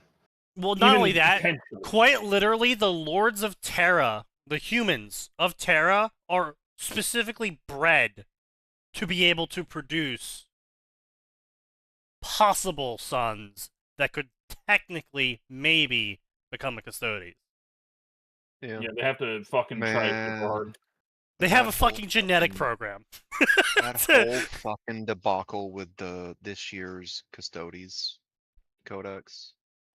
Yeah, Honestly, well, I'm not that Honestly, like. I Yes. think I know. Here's the thing: it would have been fine if they hadn't tried to gaslight the community. Yeah, no, the fucking community Well, they gaslighting did. was not how you do that shit. That was what got people to fucking jump on the bandwagon. That meme was fucking great, though. Female custodies have always existed. There's like, no, you Dude, could have just. You literally could have telling just you. said, "Hey, so female like custodians Slanesh exist custodians because-" could have been so good. I remember someone posting the meme of that could have been Zinch cool, custodies. but like that should have been a quote attributed to Malkador with just a date, Yeah. like a month from the tweet. And then Yeah. on that day, it's like, by the way, guys, we're releasing a novel Well, that is literally just this from- shit that Malkador did in secret. From including- what I've heard, is that they were actually the author of the book was actually told to not put that in specifically to remove that they weren't going ahead with that, and then Yeah, and they did it anyway. when he got the copy of that approved that didn't have it in it, he swapped it out with the one that did have the edit. That's hearsay. I feel like there's. That's what I've different versions. heard. Yeah. Yeah, that.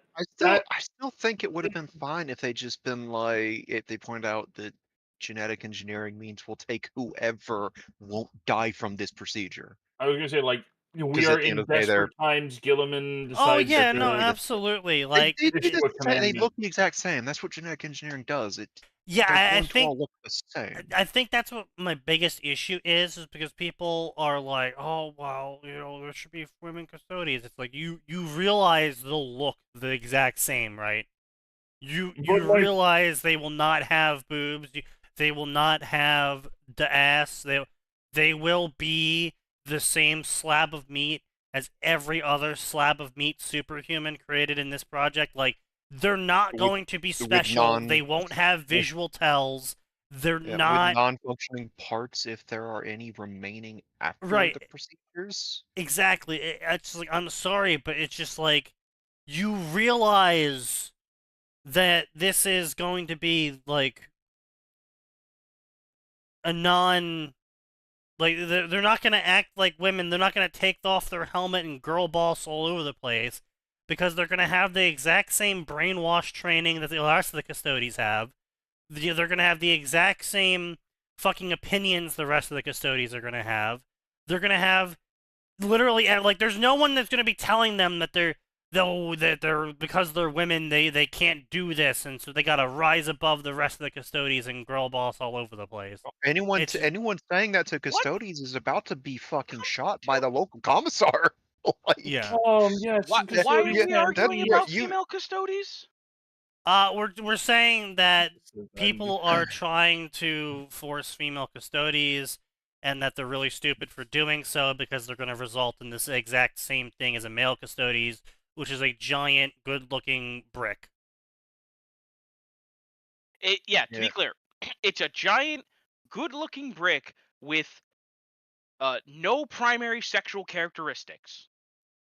But yeah, Yes. this is why the Zinch Slanesh custodies is the best idea of implementation of this. I want to be clear. Primary.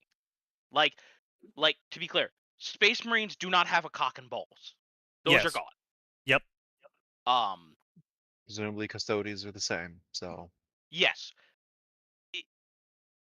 We've never had female Space Marines, so we don't know if a secondary sexual characteristic would be present or not. It's possible. I would assume unlikely, just because Yeah. genetic engineering and genetic tampering are involved, and at that point, why break away from the blueprint that's been working for literally 10,000 years? Why don't they have their junk? Because they don't need it. Their hormones are regulated by other organs in the body that are implanted. Yeah. Also, it's harder to fall to Slanesh if you don't have a dick or, other Pleasure in organs. general. Yeah. I mean, yeah. Apparently, Space Marines Okay, can they fall, do but, keep you the know. testicles. I They're said just harder. absolutely impotent. Yeah. You came back to this conversation, by the way, because I was making a note that my friend, who's been learning about Warhammer the past week, thought custodians were vat grown, and then it spiraled from there. And me bringing up the way they tried to gaslight the community about the codex was really stupid on their part. Oh yeah. Don't women die when they try and make them into Space Marines? Well, that's the No. current lore. It hasn't been it. To be clear, there's nothing that would theoretically kill them, and very specifically, one individual did make human females that were capable of being Space Marines, but he was a chaos guy and he made them for a completely different, super fucked up purpose. Oh. Yeah, I imagine so. Oh dear. Let me put this in the Twitch approved way. He used them to make fully grown We don't Marine, talk about yes. that.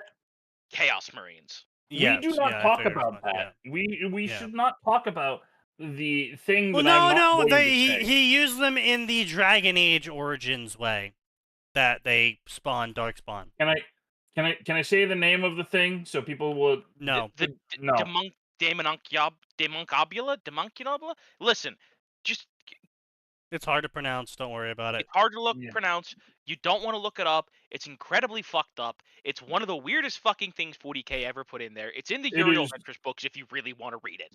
It is the equivalent of the author's incredibly fucked up fetish. Yes. But what I'm saying is would women not die when they do it? I'm saying it's probably a yes on that. Because first off, no one's trying recently. The trying phase was probably back when they were first being created. We don't try new technologies in 40k. We are that's like the 20k 30k era. We don't try new technologies because it's either Chaos, Vashtor, or it's fucking the Void Dragon fucking with us again. No, the last time the Imperium tried new technology, horrible shit happened. Cole does try new things, but that's Cole, and he's a heretic. He basically is.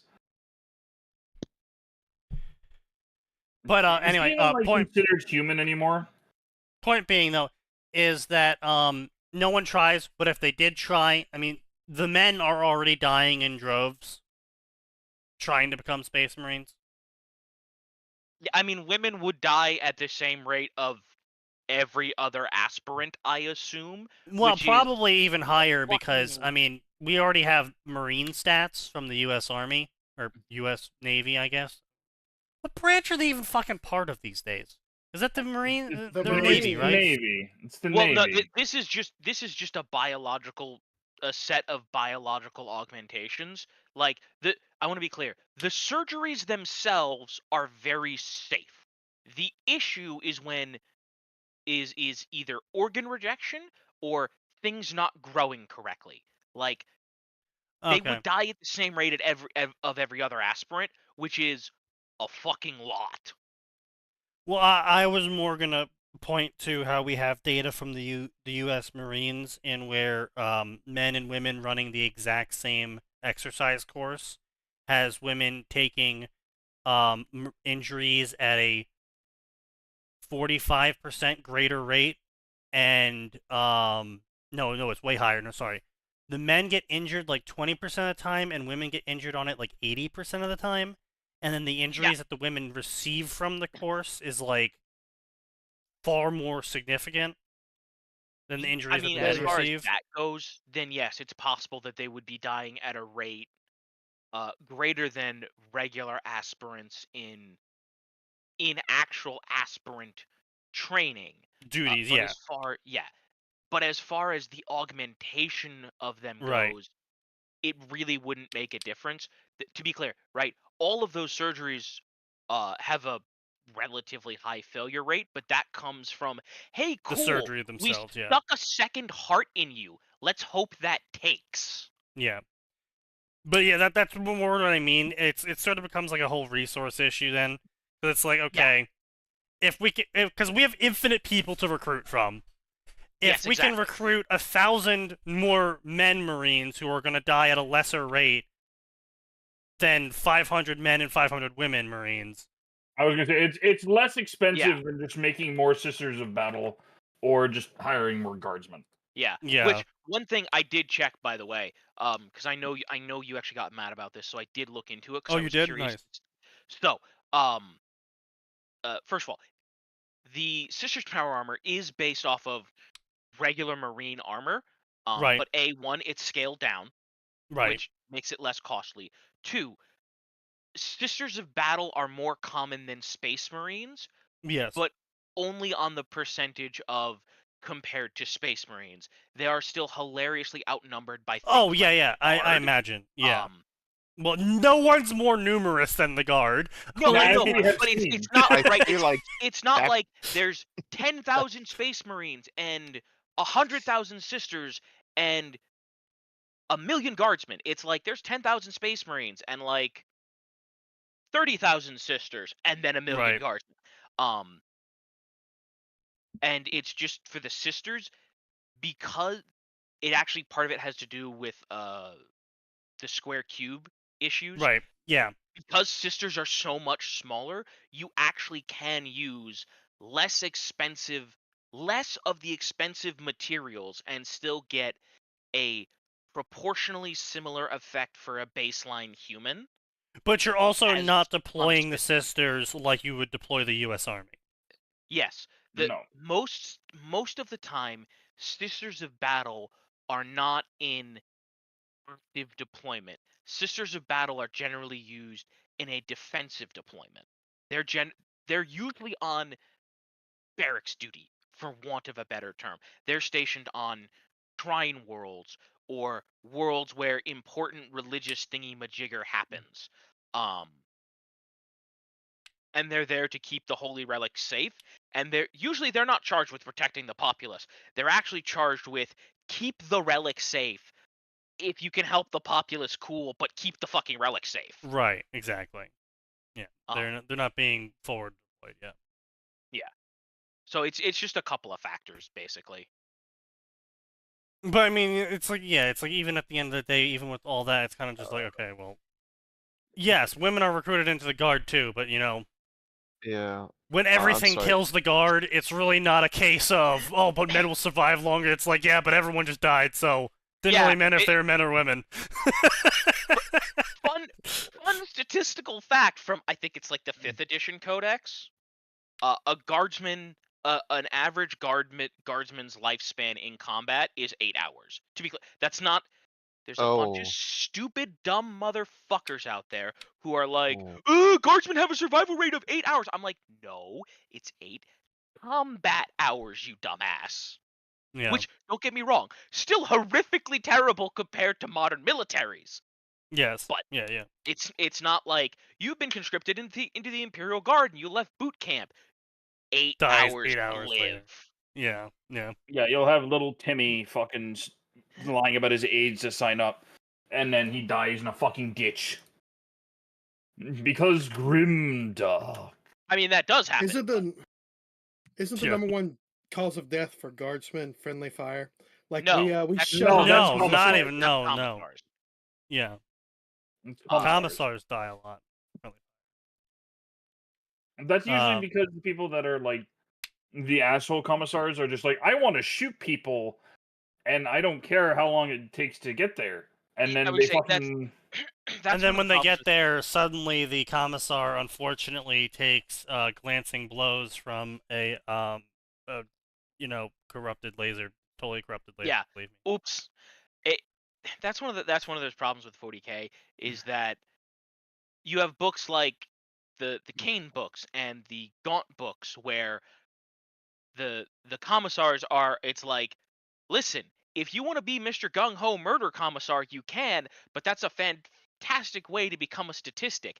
And they told us that at the Scala. They told us that in class, right? But then of course, some people they are make it seem stupid. like it's so common. It's just one of those things, right? It's just Yeah. the problem with trying to.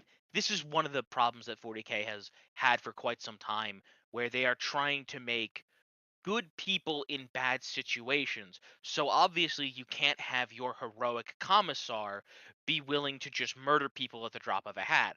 Even Right. Yerrick, who is absolutely a traditional commissar and is willing to murder people at the drop of a hat, usually doesn't have to because the angry old man of Hades Hive told you to stop being a bitch, so you stopped being a bitch. And he didn't have to shoot you, right? But it's just the problem with trying to make characters who are, all for the most part, either taking part in, complicit in, or actively perpetuating horrific thing, right? Like Right. right when you look at it on an objective scale, the Imperium is a horrible, xenophobic, racist, genociding group of giant fucking assholes, and they didn't have to be. The Emperor made them that way. Yes. There are plenty of examples of the Imperium killing off groups of aliens that were either A, perfectly willing to work with them, or B, were in fact already working with humans in a perfectly normal, equal society. But then the Emperor And the said Imperium, Xenos are and the Emperor gay. didn't like that. Imperial truth time. What? But this preaches logic and reason. It also preaches Xenos bad. Yeah. Yeah. Me, when I see a Xenos, Eldred took my cookies that one time. Anyway, so It's really back to the funny to me Pokemon that story. we have like supposed proof that Eldred and the Emperor were like acquainted and maybe friends, and then all of a sudden, the Emperor declares all Xeno bad. Well, you're interested? Why wouldn't I be? That's why I'm asking. Curious about trainers. You. That's right. I am Giovanni. Silence fell. All right. So the dude was threatening the guy without even knowing it was Giovanni. Bro, I'm pretty sure everyone would know who the low-key... So you were just threatening, like... So it's like... But I know, but it's like... It's one thing, it's like, oh, this is like an isekai story where you know Giovanni is like the leader of, Team Rocket. Yeah. So you were like... So you keep inching towards your knife. The author set it up. So he's just threatening... as far as the character was concerned, he was just threatening a random old man who was asking him simple questions and was concerned for his safety. Yeah. How dare you be concerned about me, old man? I'm gonna stick you in the neck. You ask sensible questions. This offends me. Average manhwa. Yeah, average manhwa reincarnator. You're courting death, old man. That's Wushu. I mean, manhwas do it too. Wait, sorry, no, wait. No, the manhwas, they call them. Is it transmigrators or reincarnators? Because the Chinese are the other one. Transmigrators, usually. Yeah. And then, right. Then the Chinese are the reincarnators. I mean, they're kind of sort of the same thing, but they're not. Well, it's all the same thing. Japan calls it isekai. Korea calls it transmigrator, and then China calls it reincarnator. Part of the difference in the definition is whether you died before or you were just dropped straight in. I found the picture. Yeah. I will say the Korean stories, I've seen a lot more bitterness and rage and... Well, that's because they're Korean. Yeah. I wonder why. Yeah. I feel like that picture exemplifies that. Hims is evil. Yeah, average manhwa villain. Yeah, true. No, I sent this to fucking Max recently. Oh yeah. Here it is. It was super recent. I'll just drop it in here, I suppose. Yeah. I can't imagine why the Koreans would be better. I can't imagine. Oh, Literally the thing. right. Yeah. I actually read through. I'm like, this man is unhinged, and I unfortunately understand why. Yeah. Yeah, Can't. South Korea's real. They got some real fucked up shit happening in their government, and I'm saying that as an American. Yeah.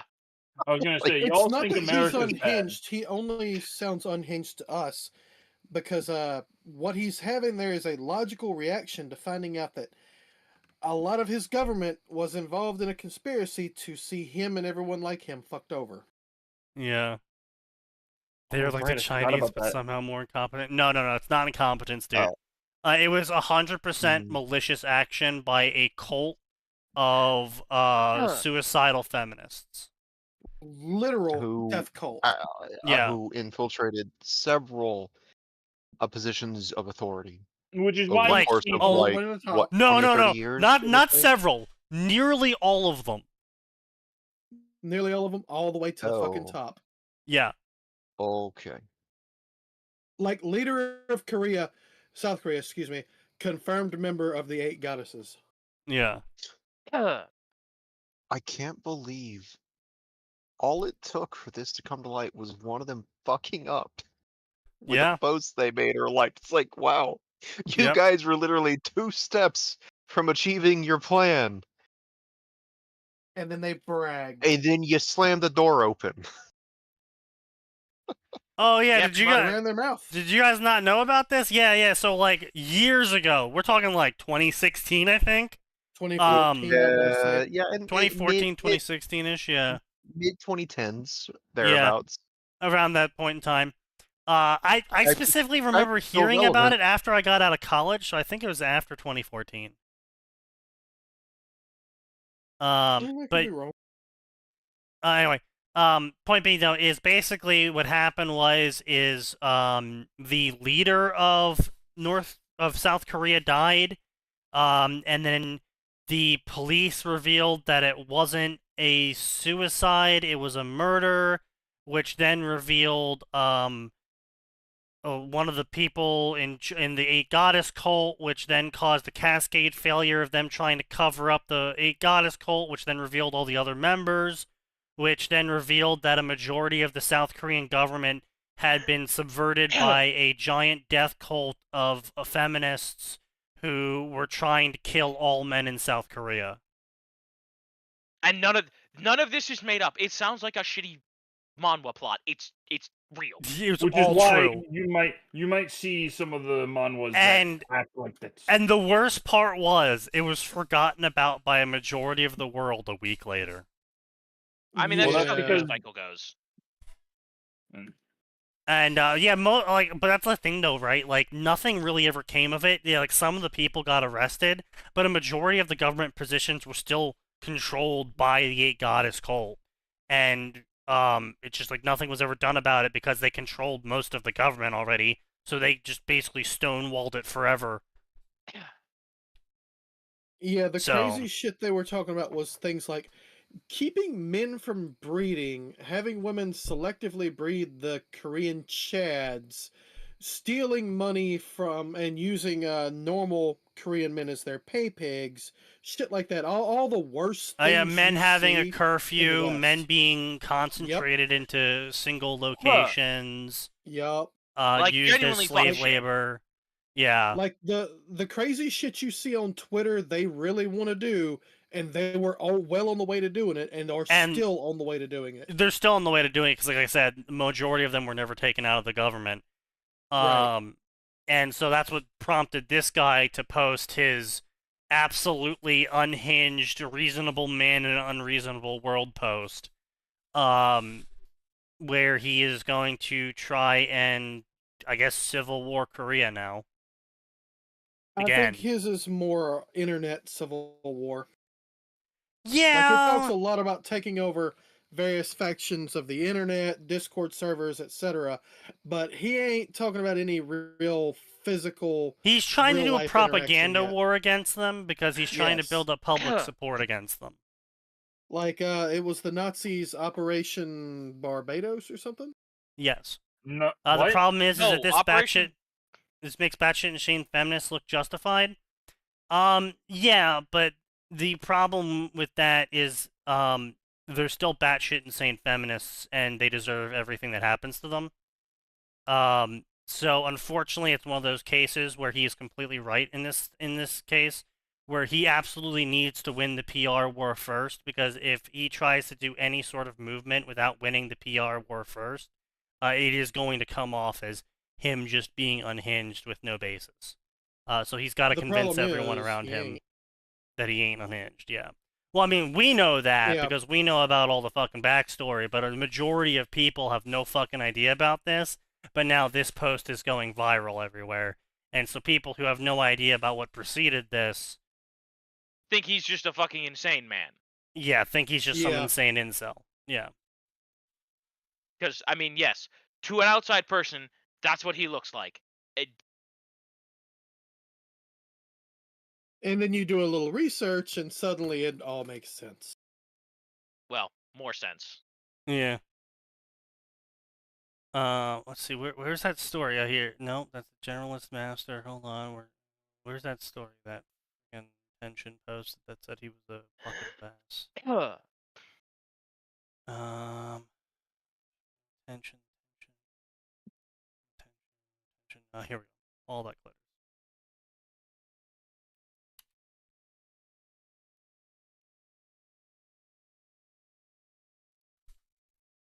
Thing the line: South Korean men are crazy, backwards reactionaries who want us to be breeding stock. Will not have a sex and die outside of protest. Except that's exactly what the Korean women want to do to men. Yeah. And sure, he wants to win the PR war. This is how you lose a PR war. Yeah, like I said, again, it's an unfortunate case of a reasonable man in an unreasonable world, but the unreasonable world is only occurring in South Korea, as far as everyone's concerned. Well, and the other part of the problem is, like, let's be real, he's making some real dumb, real stupid We will revive Operation Barbarossa like the Nazis. Yeah, you want to win a PR war?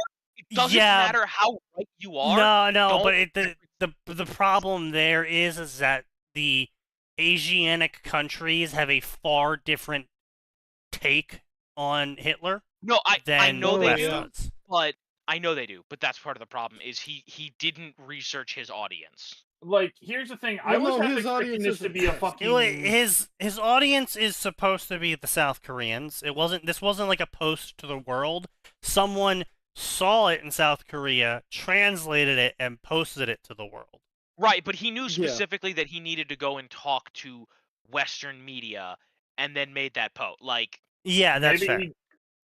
It could be like a false flag, or alternatively, he's just trying to get clicks by doing that. Well, like I said, we won't know. Who knows if this will even go anywhere? If it does, great. If it doesn't, I mean, I guess South Korea dies. I mean, they are projecting that South Korea is going to have a population collapse in the next 5 years. So. And why is that? Oh, right. Yeah. It's because of 8 goddesses and not wanting to breed. Yeah, so.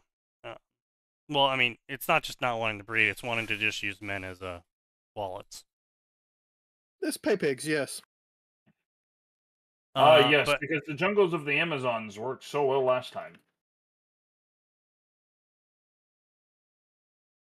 Well. What? What? Oh, okay. No, I get what he's saying. He's talking about the Amazons being, completely women-dominated. Okay, but those weren't in the Amazon. They were off the coast of Italy.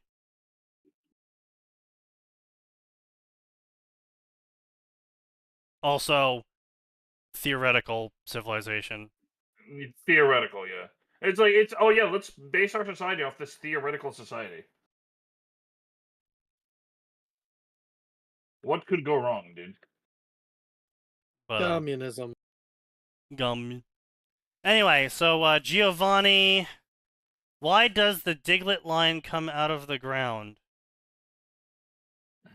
Huh? Huh? Oh yeah, didn't they confirm that Diglets are just moles? Well, no, they didn't confirm it. It was part of the concept art. It's technically non-canon. Even the Persian looked at Slate. confused. What? Slate pulled out a notebook, showing his thoughts on a Pokemon. Your Doug trio spent the entire battle with its 3 heads above the ground, despite never using an attack that required it to do so.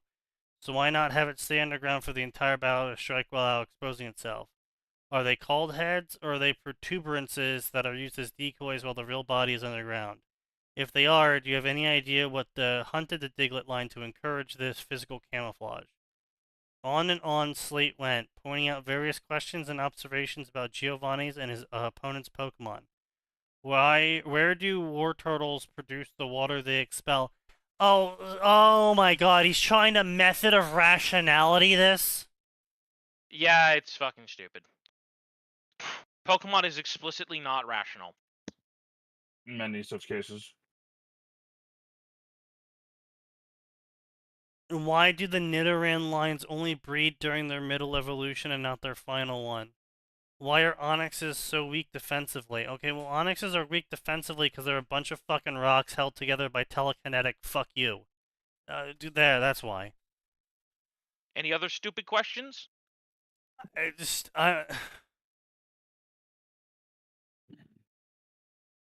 I'm just so confused. Like I fucking hate the method of rationality shit. It's the answer's aura. Why is the answer aura? Because it looks cooler to have Pokemon that don't make sense than it is to have Pokemon that have to follow the laws of physics. That's why. The end. No more questions. But my video that's 3 hours long explaining why it's good that things can happen. Fucking, I hate that shit. Genuinely, I'm 3 hour fucking essay on about like why this Pokemon looks stupid. And I was like, yes, it's the fucking point. Shut up. I mean, I'm fine with like the deep dive videos on like, oh well, this Pokemon has massive hands. Its crushing strength must be enormous. Must be what it does in the environment. Like I said, I'm fine with those sorts of videos, but like the videos that are like, oh well, how did evolution push the Pokemon to grow giant hands as a countermeasure? It's like, I don't fucking know. I don't fucking care. Since when did evolution ever matter in Pokemon in the natural world sense? Like, I'm sorry. It's like, oh, well, this Vulpix was near cold areas in the tropics, so therefore it got a cold typing or some shit. It's like, no, sure. See, it was in the tropics, so it evolved cold type to be less hot. Yeah, it's like, all right. Sure, yeah, that sounds good enough. It's just, like, that's the sort of thing I'm more fine with. Like, oh, the executor is a palm tree. It's like, okay, it's stupid, but okay. You know, it's like, that's the more sort of shit I'm fine with, but or even the joke shit, like, oh, this Loa Doug trio has wigs because they're it's a surfer joke. It's like, okay. Fine. Like, that's funny. But it's just right. like, it's the same shit. Fine, we'll let that one go. Like, it is legitimately the same shit with people saying, like, yeah, this armor doesn't make any sort of sense. And it's just like, yeah, no shit. Yeah, but it looks cool. Yeah, I was going to say, it looks cool. Well, therefore, shut up. Therefore, shut up, you fucking nerd. It's like, yeah, if we were gonna be realistic about armor, no one would be using leather armor. The fucking the leather armor with stubs, was that what they called? Studded leather doesn't exist. It's not real. Yeah, studded leather doesn't exist. Yeah, no one would be using leather armor in general. No, it literally doesn't exist. Hear me out.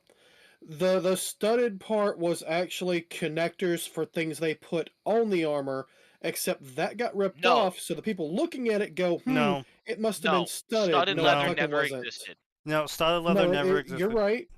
It never existed in that way. I'm saying the studs on the leather were parts for attaching more leather. No, leather as armor. No, leather as armor is generally just dog shit. Let's be clear here. Leather is great when you needed it to be a layer between your hands and an activity you are performing, such as forging or working with plants or etc., right? That's fine. But leather is skin. Skin is cut by blades. To treat leather to become resistant to cutting it is going to turn it into a similar rigidity to plate mail, which then completely negates the whole point of the flexibility of the leather. Leather would be used to be a layer between your body, the quilt over the leather, the chainmail over the quilt, and then the plate over the chainmail. Or, depending on how rich you are, keep removing layers until you get to the bottom. But even the poorest levy could still get a cotton, what doublet? What the fuck was it called? Gambeson. Yeah. Even the cheapest fucking levy had a gambeson. And gambesons were pretty fucking good, actually. Average soldier loadout, spear, gambeson. Turns out, it's mildly difficult to slice a sheep. Funny hat and mustache, also optional. Yes.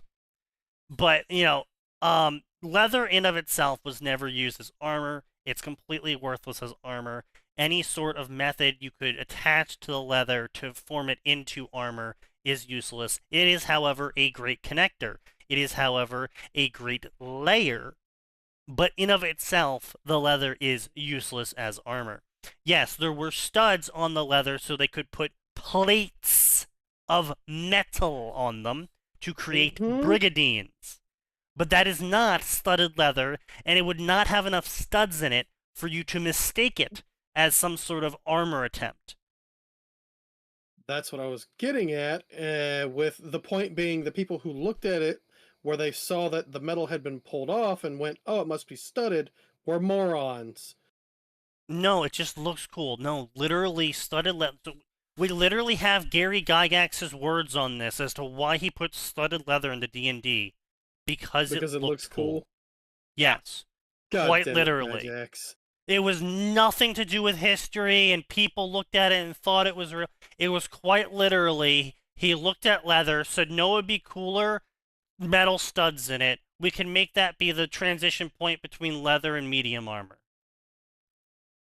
Oh, bro looked at the spiked leather jackets and went, hey, this looks cool. Yes, yeah, literally. And he fucking right. Yeah, he is right. It does look cool. It's just not real and doesn't work. Not effective. Yeah, because it's just, if the sword hits the stud, it's not going to, reverberate and bounce back. It's going to slide off the stud and just cut into the leather around the stud. Yeah, pretty much. It's not actually going to do anything. Besides, cost a lot of time to make. And the amount of metal used in studded leather, you can just go make fucking chainmail. Yeah. Which is far superior. Yeah. Yes. In every capacity. Most things. But yeah, so it's just, there's a lot of things armor-wise that just look really cool that have no basis in reality. It's just what it is. It just looks cool. It's easier. It's like the Hollywood shit of people in full plate getting stabbed with the sword. It doesn't happen. If you're in full plate, you're a goddamn walking tank. But we can't have that happen in the narrative, because if the guy doesn't get stabbed, then we have to come up with a reason why he dies, and it's really fucking hard to kill a knight who is a veteran of combat in full plate. Well, it's really hard. No, you don't kill a guy in full plate with a sword. You kill him with a lance or a spear. No, but that's our point. Usually from horse. But that's our point. Is in Hollywood they always dumb. stab him. They just goes right through the armor magically, because they'd have to have the guy die in this scene, and it's got to be epic enough to make an impact on the watching audience. And so yeah, he just dies by sword. Doesn't make any fucking sense. No, not at all. But the character has to die. A spear and lance doesn't make for this sense for this scene because it's indoors and the person he's fighting is a sword master. Well, okay, certain types of swords were made for punching through heavy armor. Yes, but that's a but very that's not what they're specific kind using of in a movie, sword and not what they're using in the movie. Yes. Yeah, so... Well, not only that, it's that those sorts of swords are more of a, punching through chainmail, not punching through plate. Because the amount of force you would need to punch through plate, then punch through the chainmail underneath the plate, then punch through the gambeson, and then actually get to the point where you're stabbing them with the sword, that's a hell of a lot of force. That's an absurd level of force. Nobody ever uses maces. Yeah, that's the problem. Maces aren't cool. They're cool, but it's not cool to kill someone with a mace. Yeah. Unless you're the Witch King and you're dunking. Well, no. But, I mean, even that's if you're the person doing the killing, it's cool, but it's not fun to watch someone die to a mace because it's like, well, you're just hitting them with a bat. Yeah, it's a big fucking hammer, which ironically is great for dealing with plate. Axes, maces, hammers, spears, pole No, weapons. axes not so much. Also, Axes, spears are no, axes specifically with the kind that have the pick hook on the back. Like they made a specific kind the for punch dealing hook. with that. Yeah, those. Yeah, the Raven's Beak. Yeah, I know. But even then, it's like a war pick. Yes, yeah, but those that's were a not. War pick. Yeah, well, A, that is a war pick. B, Raven's Beaks were usually used more of as a halberd style setup than a single-handed setup, because again, you need to put a lot of force into it.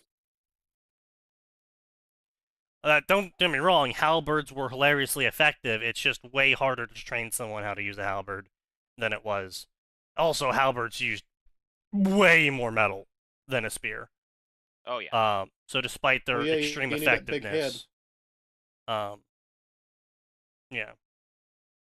Listen, there's a reason that in medieval times you could get away with going, I have 700 peasants and 700 pikes, and people went, that could be a problem. Yeah. Yeah. Yeah, I don't feel like fucking with that. But again, also, 700 peasants with spears isn't very cool looking, so it's way easier to give them all swords and plate mail. Well, unless those...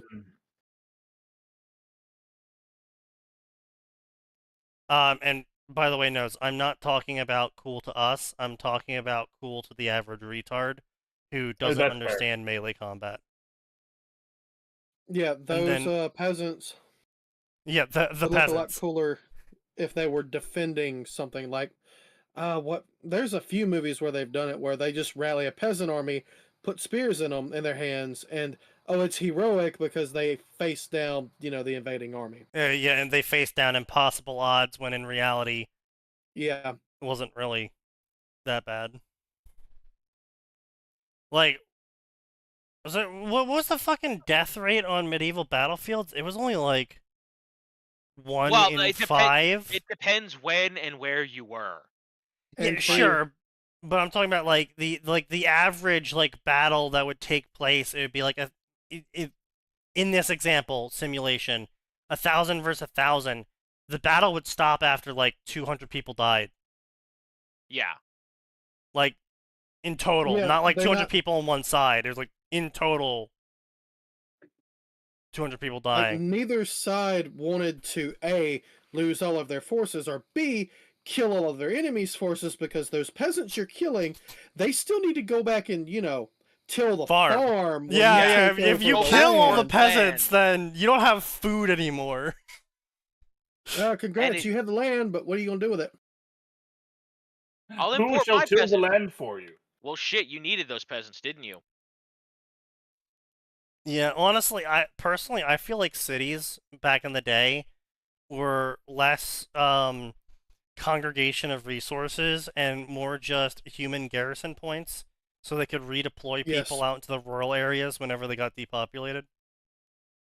Sort Yeah, a of. bunch of times. But anyway, so anyway, Giovanni says, your line of questioning reveals the focus of your interest. You are clearly a ground type master. That's fantastic. Nope. Did you just nope me? Yup. This is not a childish game. Explain. Huh? You were right about me wanting to collect knowledge. Knowledge is good, it keeps you from dying. You're wrong about the mastery. I see. Your questions and observations are unusually insightful. What's your interest? Everything. I want to be a master of all types. I will be the generalist master. Pity. Giovanni did not roll his eyes because he was above rolling his eyes. Was he, though? Giovanni was not above rolling his eyes. No. You are aware that is a poor joke at best. There has never been an acknowledged generalist master, not one who could display their understanding and ability at every single type. At best, there are dual and triplicate masters. No, I mean, that's fair. And when you got, like, even back in the day, when you got 150 Pokemon, and you got maybe, like, 30 Pokemon to your typing, needing to know everything about their care, their environments, what they eat, how they socialize, how they evolve, the best way to teach them, the best way to handle them when they go rogue, what kind of foods they like, how to grow those foods. That's a lot of shit to know about. Like, if we're talking about PhDs of modern day is straight up shit like, yeah, I'm a doctorate. My doctorate is in the political landscape of the Rose faction of 1812 during the first half of the summer in Britain. That's specific. Yes, that is modern day doctorates. It is absurdly specific. And yes, obviously, to get to that point in where you have your doctorate, you have a wider breadth of knowledge, but every postgraduate degree you're getting to build to that doctorate is more and more narrow. And the doctorate itself is based off of the thesis, which is that one single little tiny thing that you're getting a doctorate in to know all about. Yeah. Well, the thesis is supposed to demonstrate your knowledge of the field in and of itself. Like, no, it's not. The doctorate thesis is specifically a proposal about the exact thing you're getting your doctorate on. Yeah. I always thought this is supposed to demonstrate your knowledge of the entire field. Like, if you go for a doctorate in, say, psychology, you write a specific thesis on one specific thing, but in doing so, this demonstrates how you have mastered the general knowledge of the field of psychology to a doctorate level. The exact thing you write your thesis on is what your proposal is for your doctorate to get approved by the board of your knowledge. Now, again, in the case of say the psychology thesis, yes, you would get a broad spectrum of knowledge specifically towards the section of psychology you're getting, but what you actually are certified a doctor in is like the treatment of children between the ages of 3 and 4 coming from Christian households. That's no, really, because in order to get a PhD or a doctorate, you have to present new knowledge. Yeah. So like, it gets incredibly precise. You have to do or come up with something that other people in the field have not. And by what he means by have not, it's also propose. You can use other people's testing and knowledge in the field to propose a new way of interpreting that knowledge and how it could affect the field. A new way of thinking. So you don't just need to invent something new to propose on. it can also be a reinterpretation of current data, but it is a very specific, precise thing you are proposing. We figured out that instead of the 38 great palms that this guy figured out, it's actually 15 palms with a bunch of recurrences. Here's our proof. Yeah. Okay. Here's his testing, here's my testing, here's where he deviated, here's where I corrected it, etc., etc. No, you're bad. L plus ratio. Actually, quite literally, a lot of doctorate theses are the previous person behind me is L plus ratio, I'm right, they're wrong, this is why. Yeah. Unironically. There's a lot of ratio going on when people are becoming doctors, because, again, we're at a point where a lot of knowledge, it's going to sound dumb to say this, a lot of human knowledge is known. Yeah. So now it's, okay, this guy figured this thing out, except this guy was fucking stupid. Here's why. Just looking at the champions in the Pokemon games, most have something akin to a slight specialty, slight leaning, if not specialty in typing. And by slight leaning, I mean 2 to 3 of their Pokemon of 6 have the same type or theme. Yeah, that's why they're the champion. Because they were really good at training their specific team. So here's the thing, right? Gym leaders are selected for their ability to understand the environment of the area. Elite Four are selected for their mastery of the typing of the Pokemon they specialized in. Champions are crowned for beating all of that. They're not crowned for their knowledge, they're crowned for their capability. Because at the end of the day, it's called delegation. You just need one person who specializes in water typing to tell, you know, Chuck Norris how to beat up the problem.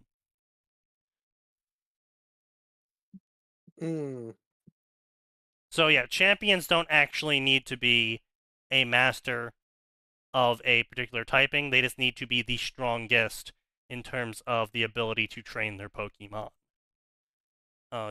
Again, so they need to beat somebody who is a master of that typing. Yes. Because if, you know, I mean, it obviously this is all Doylist explanation. Watsonian explanation, it's a fucking kids game. They're really hard, beat them. Doylist explanation is it makes sense, obviously, if you want to make the figurehead of the group of people that handle Pokemon natural disasters the guy who is capable of beating all of the specialists of the various natural disasters. I mean, that generally makes sense.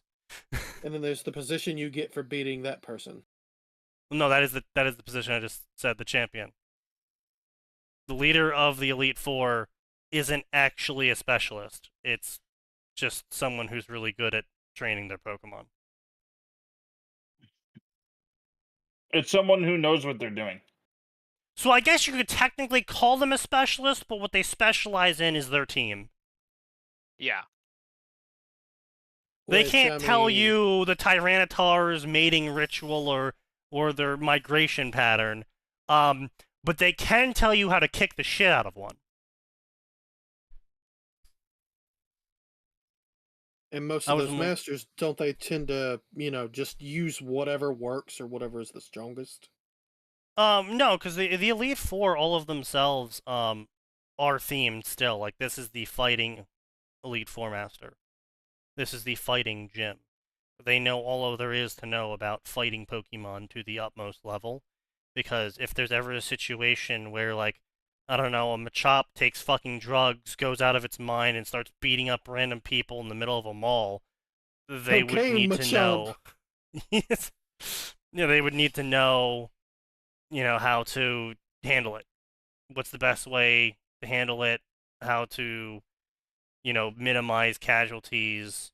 What to do to look like not a threat or whatever. You know, I'm trying to come up with something for fighting, but, you know, generally the idea is, oh no, volcano is happening because fire Pokemon are doing some shit.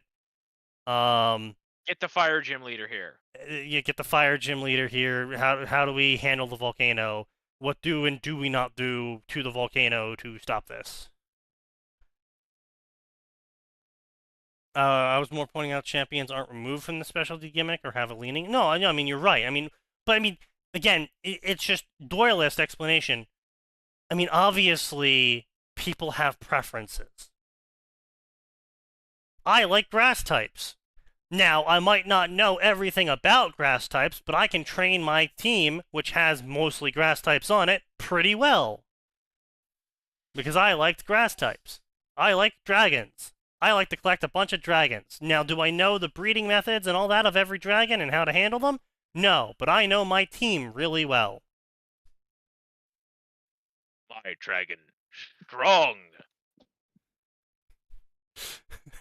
I can average breathe. dragon type trainer. Me dragon strong. Me beat you. I mean, yes, unironically, dragon types. Yes. Most Meanwhile, sane Dragonite. Most sane Dragonite player. Fuck. You are something else. The Freudian slips are coming. Yeah, so anyway, Giovanni and him square off again in terms of dialogue. And just generally the author writes a bunch of I am 11 and I feel so smart. Well, I mean, that's the age of most Pokemon Masters, so. I'm a Gardevoir specialist? Yeah. Moxie Salamence? Yeah. Average Gardevoir specialist is sent to jail.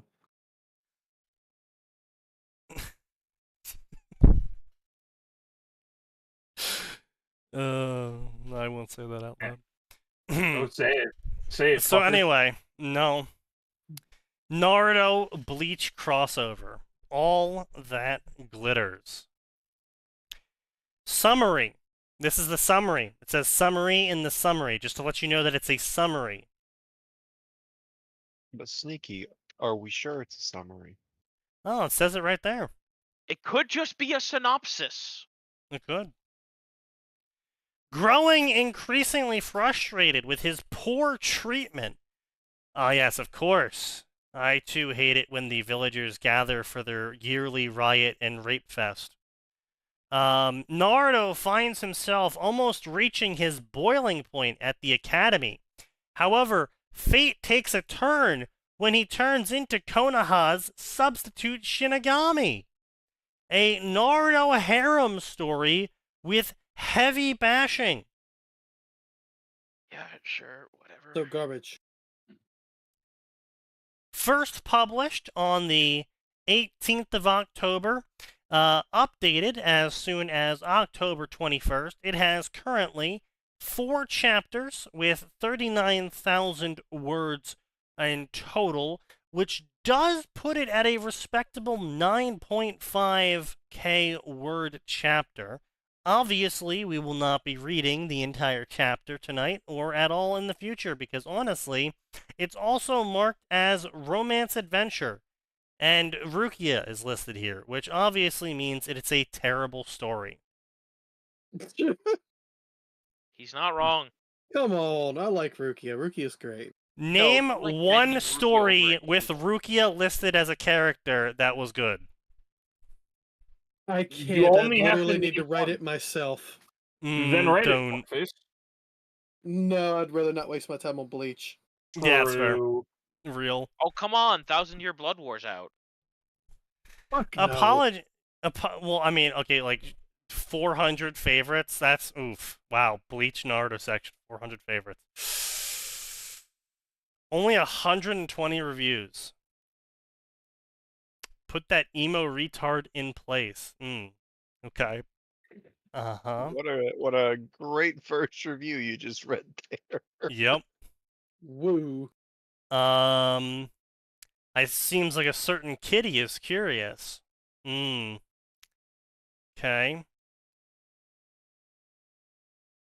If Rukia crushed her bottle when she heard Naruto was treated bad, how could she finish her drink? What? You know what? That's fair. That's a good point. I mean, That's a good point. That's a good point. you shut up with your logic. Bashing in any way is a clear indication that the author of any given story is subpar and is never worth reading. True. Unless you're doing it for comedic purposes. Then it's funny.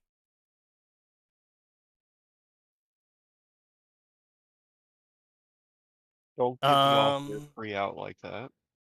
No. Well, I have to. My favorite fucking version of Sword Art Online is the abridged. Yeah. There's not really any bashing happening in it, though. It's just being funny. I mean, they bash Kayaba pretty significantly. They're bashing themselves. They bash the author. They bash Kirito. They bash the characters. They bash Asuna. No, that's as not... they rightfully should. We must have different levels of what is and is not bashing then, because for all the exaggeration, blatantly exaggerating their characteristics. Yeah, no, that's still not bashing, no. I'd say they pretty thoroughly dismantle the plot and characters of the story. Like, okay, even if they don't bash is usually malicious, guys. That's. Of course, thank you, Google. Of course, bashing is the present participle of bash. Yes, thank you, Google. I wasn't sure if. Truly. I wasn't sure if I could add ing to the end of bash. Thank you. Yeah, I'm so glad. So useful. You're probably gonna have to. Strong criticism of a particular type of person or thing. Wow, that is a very telling use example there. Dictionary Cambridge. There's been a lot of banker bashing recently. That is that's an interesting choice. Very telling. Yeah. What's that? The Ultra British Dictionary is sad you're bashing the bankers. I can't imagine why. Oh, God. Alright. Yeah, so anyway, point being is, oh, well, I mean, we can always ask Reddit. What are we asking Reddit? What's bashing? That's a mistake. Don't ask Reddit. Boku no Hero Fanfiction subreddit. Oh, no. Oh, Genuine question. What is the definition of character bashing? Oh, I ask because I am writing a fic which involves Bakugo facing consequences, and I'm trying not to bash him during it. No, that's okay. You can bash Bakugo. He deserves Top comment. He totally deserves it. Character bashing. Bash him if you want. He was introduced telling a kid to go kill himself. Yeah. Like, you don't need to feel bad about it. You really don't. Comment is character bashing is taking a character and flanderizing them to make them unlikable and hateable, showing them in a bad faith fashion. This is top comment of Reddit. No, I was gonna say it's Reddit. Obviously, it's true. To do it. I'm sorry, but I'm sorry, sir, but Reddit disagrees with you. They watch videos on writing techniques and then never actually write anything. Now, Max, he actually does bring this up. What? Bakugo facing consequences, so long as the consequences are reasonable for the actions taking place in the fic, which probably can't be much worse than him telling someone to commit suicide, attempting assault on a classmate, and then murder, is fine. Bakugo facing consequences is a tag on AO3. Wait, I have a feeling that tag is not used in the same way I want it to be used. Quotation marks around that word. Yeah. Yeah. Consequences, quote unquote. Facing. I do not like the way you've said that word. Yeah.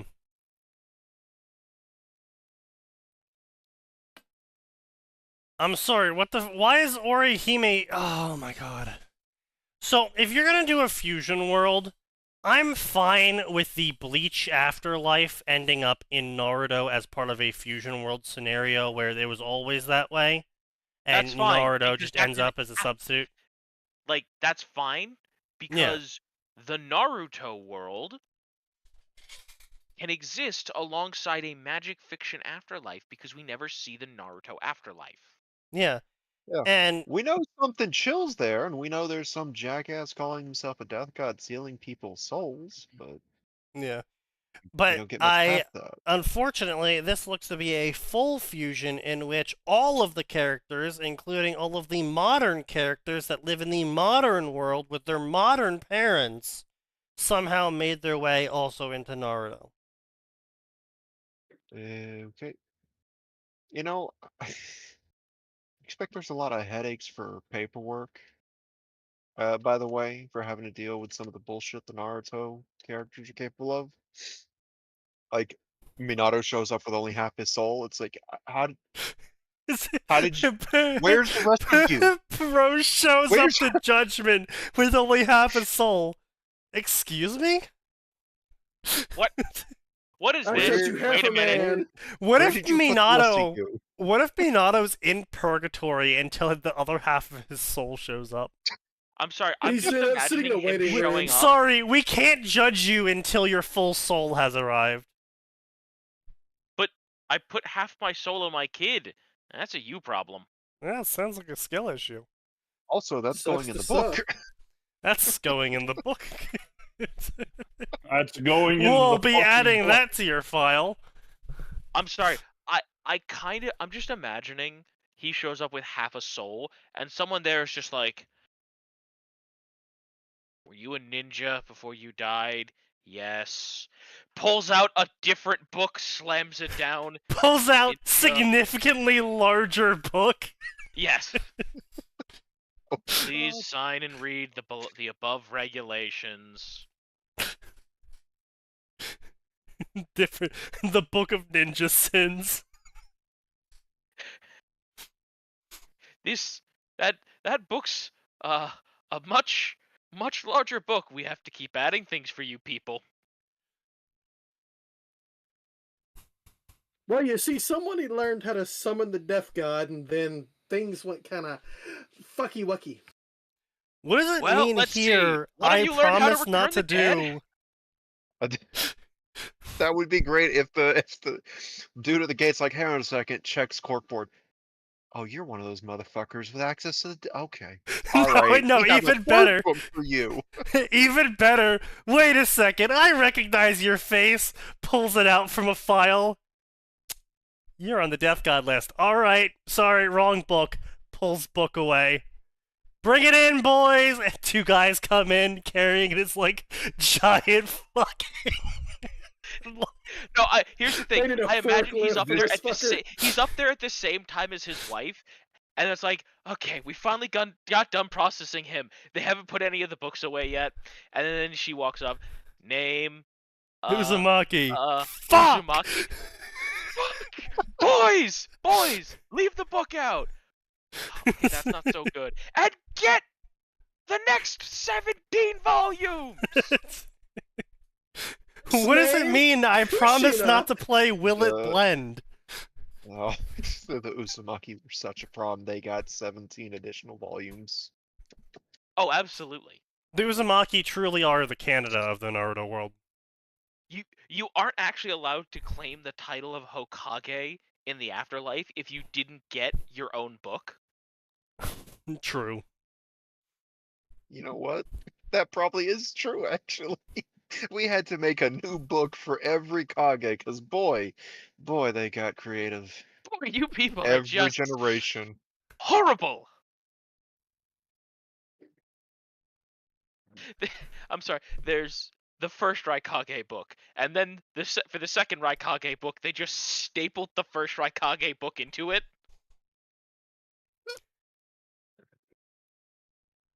The first Hokage does not, in fact, have his own book. Actually, wait, is the current Only Hokage Orochimaru's arms show up in the afterlife. Okay. What the fuck is this? Third Raikage probably gets his own separate volume for some of the shit he was known for. Are you fucking kidding me? And then we get to the Hokages. First Hokage, he was a good guy. He doesn't have his own book. The second Hokage... No. The first Hokage does have a book entitled how to be a good Hokage. Step 1. Genocide here's the thing. He's still what a good little boy. Because he's still committed a lot of war crimes. More like he helped define several war crimes ahead of their time. Way fewer than anyone else after him. But the second Hokage, oh, there's the VF it's Snake. his own book, but it's significantly bigger. In which they learned what the term genocide is. Second Hokage literally wrote the book himself on summoning the Death God to seal shit. Actually, that's a good point. Fucking second Hokage shows up to the afterlife. They're like, alright, I sign this book, and he's going through it all, and he's like, I'm sorry, but there's multiple entries missing here. I'm sorry, what? There's multiple entries missing. Here, I can write them down for you. Your biography and he's just fucking writing them down. He keeps writing another book, and they're like, Jesus Christ, dude, what the fuck did you do? You can read it right here in my book. Summoning dead bodies. Resurrecting people. How did we miss this much? Someone's getting fired over this. Steve, the man watching over the deceased souls, was just tipped back in the chair. Steve is, in fact, the death god in question. And then Minato shows up, and they wheel this motherfucker out. Alright, you're not supposed to commit genocide, and certainly not in these numbers! You know, we actually had to define a new term for what you did. It's ultracide. Yeah, that's true. You're not supposed to kill that many people that quickly without, blowing up a continent, and yet here you stand. Listen, man, we're all really impressed, but kill streaks aren't real. You're not getting the UAV. Could you maybe chill the fuck out a little bit? Oh, man. Actually, the real reason why they hate Minato is because he made so much work for them because he caused a rush hour one day. Yes, that would do it. That now I really do just want to see the Bleach Naruto crossover. It's like, yeah, Bleach also has to deal with the Naruto universe's souls that don't get sealed into shit. Oh god, not another one from this universe. Alright, what did you fucking do this time? 90% of them turn into hollows who become everyone's problem. The day Orochimaru finally stepped over that line, they're like, oh, thank God. Finally, Orochimaru instantly hollifies. No, Orochimaru steps over the line. Yeah. They start slamming a bell. We got him, boys! We finally got him! Then he turns around and walks right back away. Wait, what? Oh, you didn't know I had a spare body? I've got like 100 of them. Oh no, it's not even the spare body thing, because it's his soul going between all of them. He starts walking out, it's like, oh yeah, no, I hear Sasuke calling my name. It's like, It's the freaking it's the meme with the police all gathering around beating the guy up, and except he's like fading into the background before that can happen each time. Yeah. He just walks on, I was like, I hear Sasuke Uchiha calling my name. I was like, God, add another Uchiha to the wanted list. The what? Why do you have one of those? Add another one to the Uchiha tomes. Didn't they all die? Why do you have that thing? Wait, you mean you don't have this thing? I'm sorry. Add another one to the Uchiha warehouse. Orochimaru and Voldemort sit down, discussing Horcruxes. How many did you make? 8? Only 8? Only? You gotta pump them numbers, son. Yeah, you can only have 8, as it turns out, in my world. Orochimaru on his deathbed, the gates of hell finally open for him. The devil like comes out to collect his soul, and it's like bro. The fucking hell, bleach hell, bro, bleach hell. Listen, the gates of bleach hell wouldn't even wait for him to finish. They would be like Kool-Aid Man through the wall as soon as he coughs. Fuck it, just yelling, he's mine, he's mine, he's mine, he's mine. Mine, mine, mine, mine, mine, mine, mine, mine, mine, mine, mine. Mine. No, wait, false alarm. Fuck. They're just multiple skeletal hands reaching you out, know, Master fighting each other Orochimaru, you should really get that cough looked at. I'll be fine. Hell bursts through wall. I'm getting the cough looked at. The gate kind of peeks around the corner. No one can know of my secret. You know what? Maybe I'll go get that. Not even. On second thought, I've reconsidered. It's like fucking the one. I need your help with something. It's like the one fucking image of Squidward's house, like looking over. It's just the gates of hell.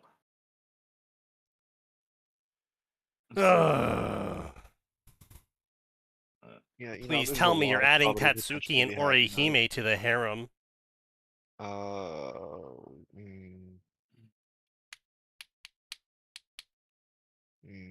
Yeah, no. Harem. Of course, it's a harem. Harem, of course, obviously it's a harem. Of course, it's a harem. Why would we ever have anything but a harem? It's what we're being punished with. So here's the pilot chapter. It was nighttime in Konoha. A cool and crisp breeze flowing through the streets as lone figure stood atop rooftop, gazing out across the village. He paid for that rooftop spot. He gets his 15 minutes of brooding. Yes. What few civilians there were on the streets below did not acknowledge the figure's presence. It was woman, dressed in black robes with dark hair and katana at her side. Her eyes narrowed as she whispered to herself, "I don't get it. The lack of activity isn't normal." She muttered to herself as she pulled.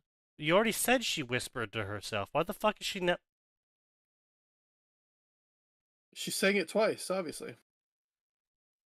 As she pulled out a small device from her robes, frowning deeply at lack of results. The woman sighed in frustration and shook her head before muttering to herself. You already said she muttered. Well, I guess this is in meantime I should continue my investigation. With that said, she vanished in a blur to carry out her mission, however unusual it was. Naruto yawned sleepily as he rested his head against loosely closed fist while pretending to listen to yet another history lecture from his class teacher, Iruka Umino, who was yet again talking about founding of the village. While Whiskered Teen didn't doubt importance and value of learning the history of a village, he couldn't help but question why their curriculum couldn't be supplemented with more practical lessons. Why couldn't they learn things like first aid, for example, or survival skills? Actually, canonically, those two are both taught in the school. Yeah, they had to know them. Yeah. He literally skipped those days. Yeah. Or other jutsu techniques. Well, that's primarily because you don't want to teach children how to do any jutsu until they're, past the stage where they explode themselves casting illusionary clone. Yeah, also keep... Well, I mean, listen, it's funny if you let them, but you shouldn't. Well, there's also the fact that was oftentimes handled by the child's family. Yeah, the civilian, the ninja trained civilians were like brand new with Naruto's generation in particular. Yeah. So up until that point, the clans handled it. The clans continued to handle it. So. Well, not only that, it's like, do you really want to teach a civilian kid with no family history of understanding the potency and danger of jutsus? You really want to give him Fireball? You really want to give him Water Bullet? You sure about that? He's 8. Are you sure you want to teach him? Nah, it'll be fine. Yeah, no. It's not gonna work out. I'm sure he'll be responsible with it. I'm sure for all of 10 seconds.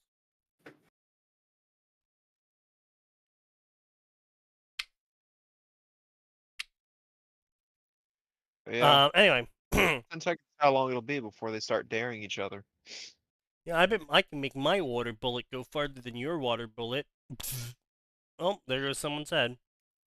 I bet my give it water 5 bullet can minutes. kill more civilians than yours. I bet my I'll give it 5 explosive minutes. tag can kill I'm more sorry. I didn't realize that we jumped to the curriculum for the Hidden Mist village. people. Actually, true. Yes. True. Because that's We're talking totally about what they water did. bullet. Accurate. I said explosive tag, but yeah. No, somebody said water bullet. Yeah. He was talking about the water bullet going further, not killing more civilians with it. Yeah, but as soon as water bullet came up, it's like up. Mist village. Fun fact: was a if you shithole can't the go hometown. through at least 3 innocent children with your water bullet, you're not allowed to become a ninja. Yeah, that's hidden. That's a hidden mist moment. It would be lessons of that nature that could save their lives, not the history of the village. Well, see, the thing is that actually the ninja school is also just the school. It's just the school because you have a bunch of people that are going to fail out of the school. So it'd be really stupid. Yeah? Yeah. So they have a, excuse me, general ninja corps that those dropouts, the ones who don't make specific teams.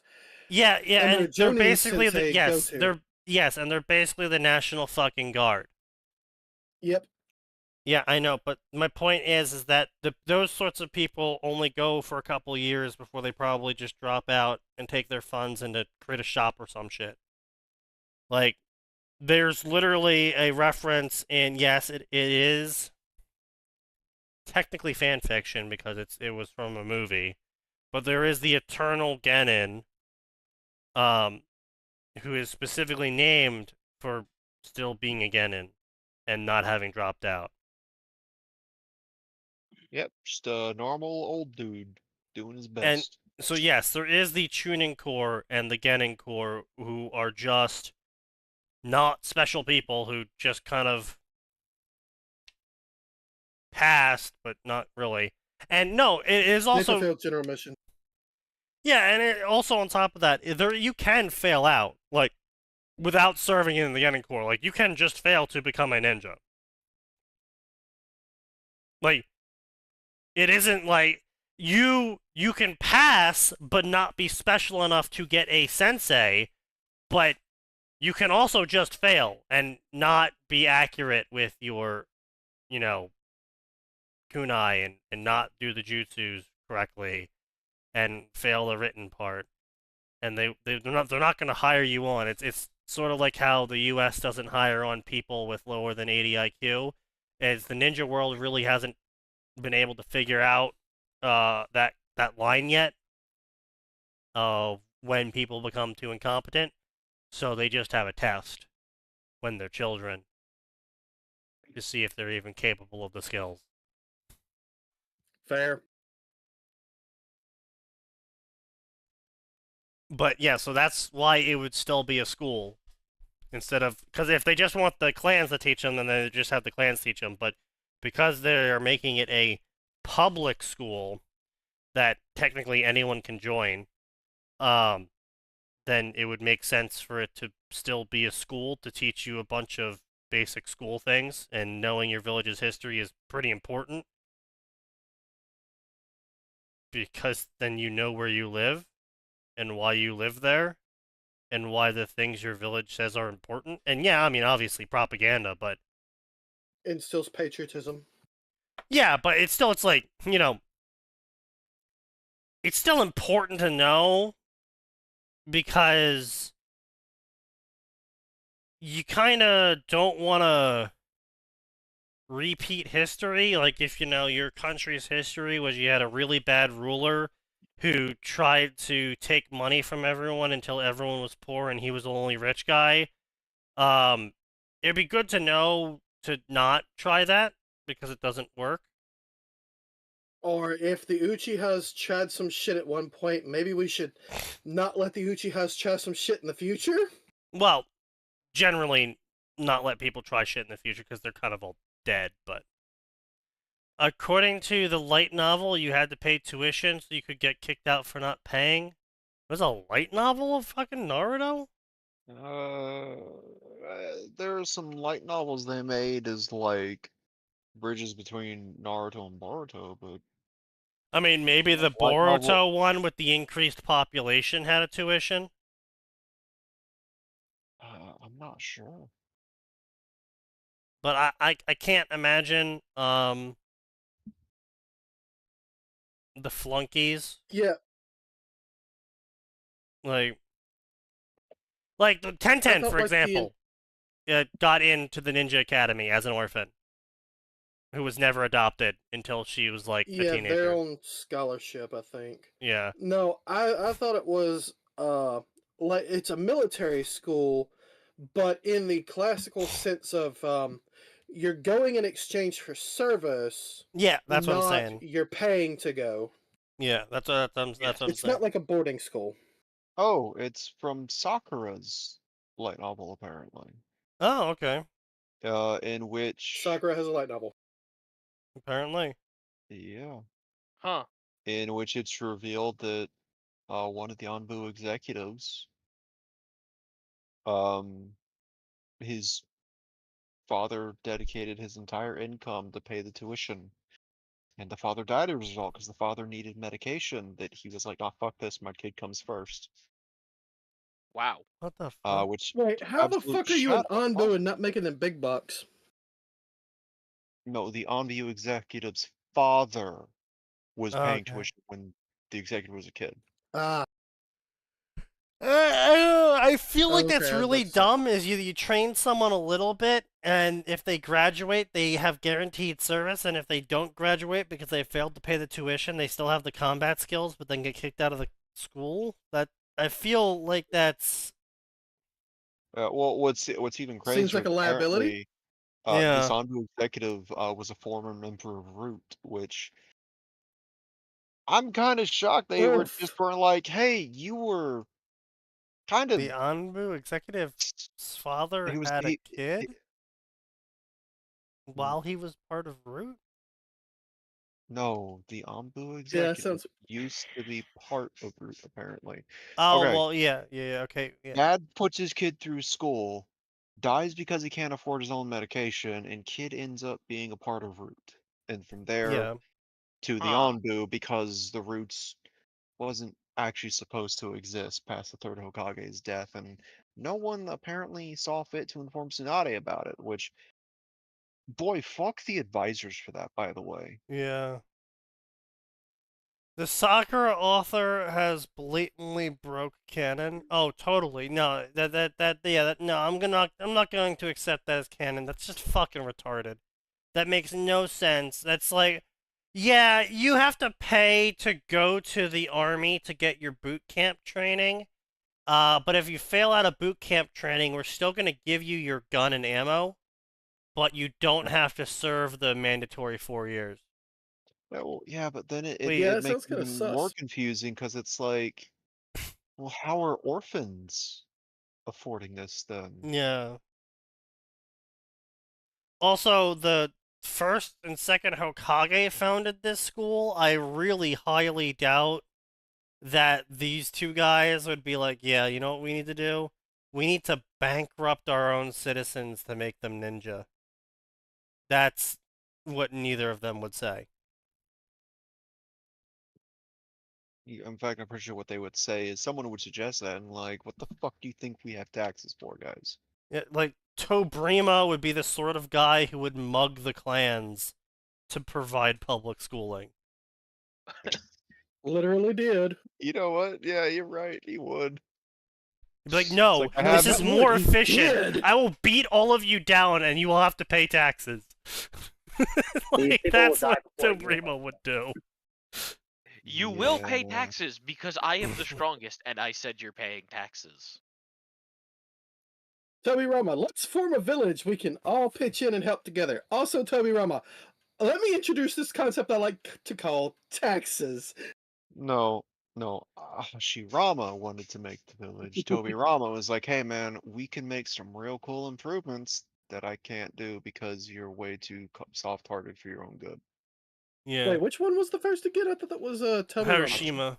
Oh, Tobirama okay. was the second Hokage. He was the Yeah. water boy who had a real hard on for Uchiha conspiracies that ended up not being conspiracies 3/4 of the time. They're planning against us. You're being paranoid. I'm not. I know. And then later, I they get found summoned. this book I in their told you house. so. It's called "We're Plotting Against Everyone in the Village." I'm sure that's a coincidence. Dude, you just overreacted. They planted it to fuck with you. She basically made Sasuke use ice release and other She wrote Sakura book. Oh? Yep. Okay. I'm starting to see what might have happened here. That sounds like Also, fanfiction. she, not Miyazaki, banned. I do not care what she has written. It is fanfiction. If it is not the original author, it is fanfiction. Sasuke using ice release. No. That's technically what Tsuprema literally did. He made the academy and then brought everyone in line to fund it. Yeah, that's what I'm saying. Like, that is what Tsuprema would do, because he did it. So why the fuck would he make people pay for it?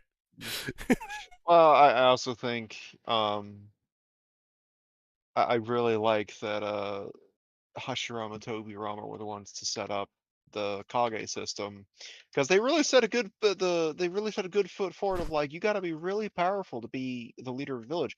Why? Because you might have to put down a rebellion at any moment. Because you have to be able to solo an entire clan. If people don't want to fight you because you're throwing around jutsus that literally rearrange the landscape, it's a good start. Yes. Real good start. You have to be able to fight an entire clan. Why should we do what you say we should? No, because otherwise I'll solo you. Okay, fair. You need to be prepared to fight like 2 or 3 clans minimum. Because they're going to try and get other people in on it with them. They changed shit with... Wait, what? They changed shit in Boruto. Yeah. Special releases like Ice and Wood can now be learned by anyone. Yeah, do you know what those 3 kids that hang out with Konohamaru? The girl? The Sharingan is a mental illness and gets its power-ups by gaslighting and daddy issues. I remember I mean, hold up. That's not a retcon. That's how it always was. Yeah, true. Yeah. Like, how does the Sharingan work? Severe emotional trauma and distress. Emotional damage. Lots and lots of that. Oh, that's non-canon now? The author's bullshit never got off the ground? Oh, okay, great. I love that they're retconning retcons out of retcons. Cool. Yeah. Also, great. The Wood release, I'm fine with it being like, oh, this character has the Wood release. How? They're probably a clone. So, oh, okay, fair. Or, somebody fucked around a lot. That was a stab. Well, no, the Wood release is exclusive to Hashirama. Yeah. I don't think he had any children. I also really appreciate that apparently his... I really appreciate that Hashirama also... No, he did. He had kids. Yeah. No, he had kids. I'm pretty sure, at least.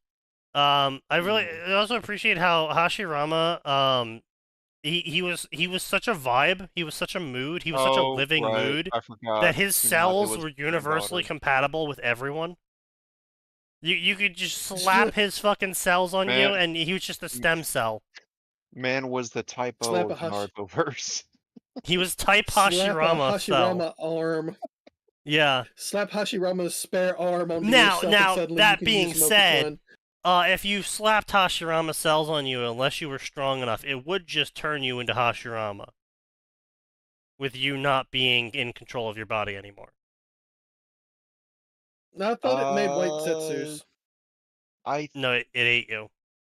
If you weren't strong enough, it ate you. I think Tsunade fixed... Oh, wait, no. I don't remember Tsunade was like, don't worry, I fixed this for your guys' arm. Well, except that Sasuke said, nah, I'm good, no need for an arm. And has continued that tradition to this day. As part of his atonement. Yep. Okay. Which You know, that means they've just got to spare Hashirama arm life.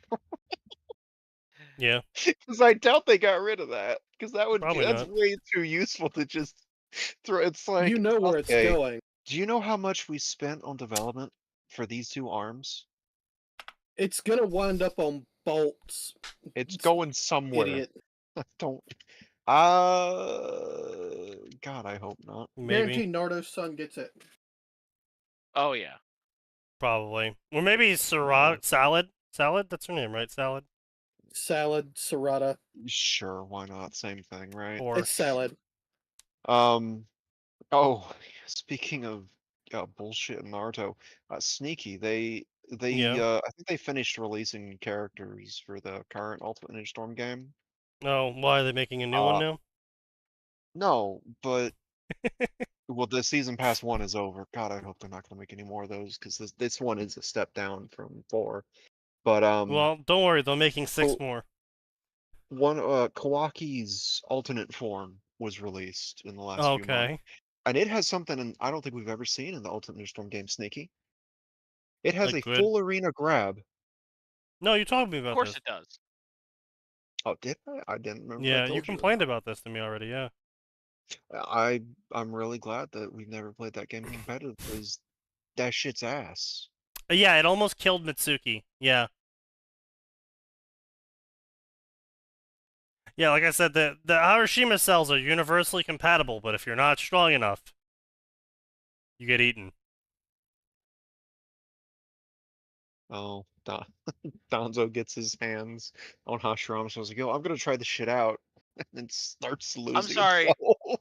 I'm sorry. That would actually be hilarious. I'm sorry. I'm just imagining. It's Donzo, but it's Parasite, where Hashirama's the parasite taking over his arm. You should be nicer to people. Shut the fuck up.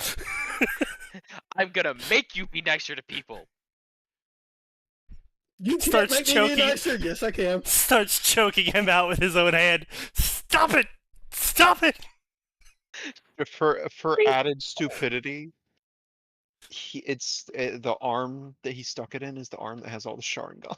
Yes, exactly. Yeah, of course. It's like, all right, I need to use the technique. No, we're gonna die. I'm not letting you use it. Nice to people.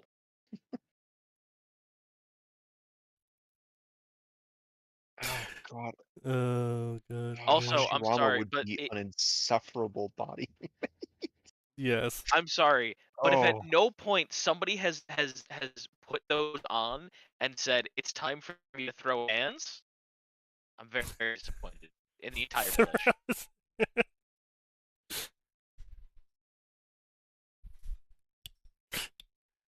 I'm gonna throw man. Throws their old arm at you. You know, puppet masters must be fucking insufferable. Of course they are. Just look at what's his name. Need a hand? Throws puppet hand. Dude, you know Chio was doing that randomly when she first replaced her arm. Yeah. Of course. Yeah. Oh, alternatively, she does was just fucking around and cut his arm off. Hey, you want to see if I can stick this on somebody? Bro, what the shit? No, you know, I mean, also, trick? On top of that, Chio probably did the old classic of reaches down to grab something, but pulls themselves back up, not holding the thing, but also their arms off, and they're like, ah! Ah! Oh, see, I was thinking of something completely different. Pretending it's a fresh injury. I was thinking of something completely different.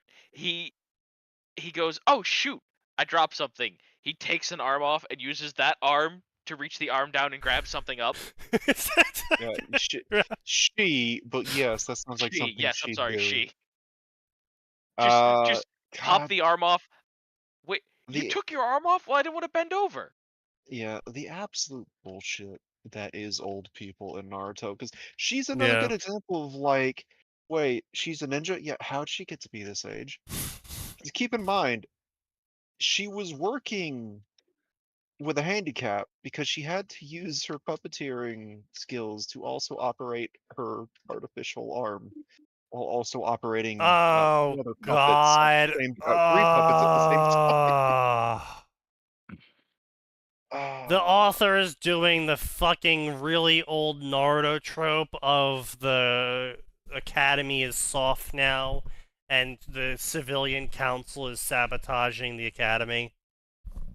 Oh, joy. It's amazing how many people don't quite grasp that Konoha was, a military is, dictatorship, and will continue to be written as a.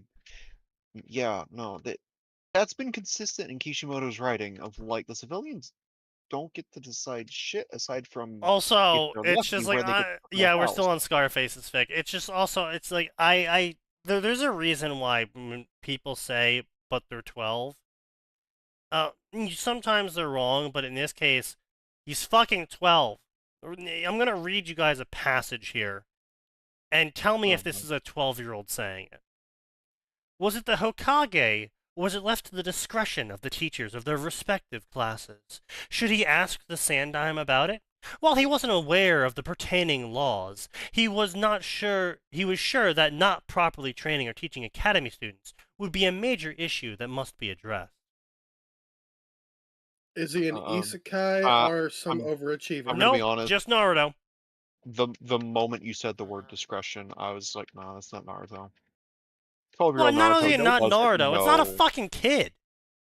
Yeah. Yeah. No, to be fair, Sakura or Ino would absolutely try and use that word. Shikamaru knows that word. He knows that word, he's just too lazy to use it. Yeah. Yeah, that's Shikamaru, that's fair. But like that's Naruto it, absolutely not. I don't think Ino would. I don't think Ino knows. I don't think Ino would use it in her thoughts. Maybe if she's trying to sound smart for Sasuke, but I don't think she would be sitting there thinking, is these classes up to the discretion of the teacher? Sakura might. I gotta go eat. Sakura might. Is this supposed to be a 200 IQ Naruto? Apparently. I don't think it's supposed to be a 200 IQ Naruto. I've actually been in that building.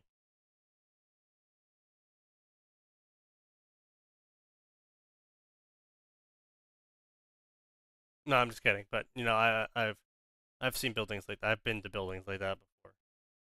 Just really random giant concrete bricks with thousands of costumes in them for some reason. You talking about a Halloween store? Sexy Wolverine. That is aggressive. Yeah, no, you wife beater with the silver cross necklace. Yeah, that is aggressively Italian and aggressively New Jersey. Oh wait, no, Hackensack New Route 6? No, I actually know that place.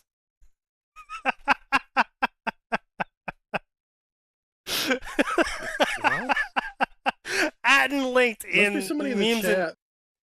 memes and shit posts. Atin posted a GIF and he said aggressively New Jersey. It's Hackensack. It's the girls' costume warehouse. Yeah, I've actually been through there. Also, that's actually meant to be a video, but Imgur doesn't know how to embed on Discord. Well, obviously, I also think he just No, he did link the MP4. Yeah, right.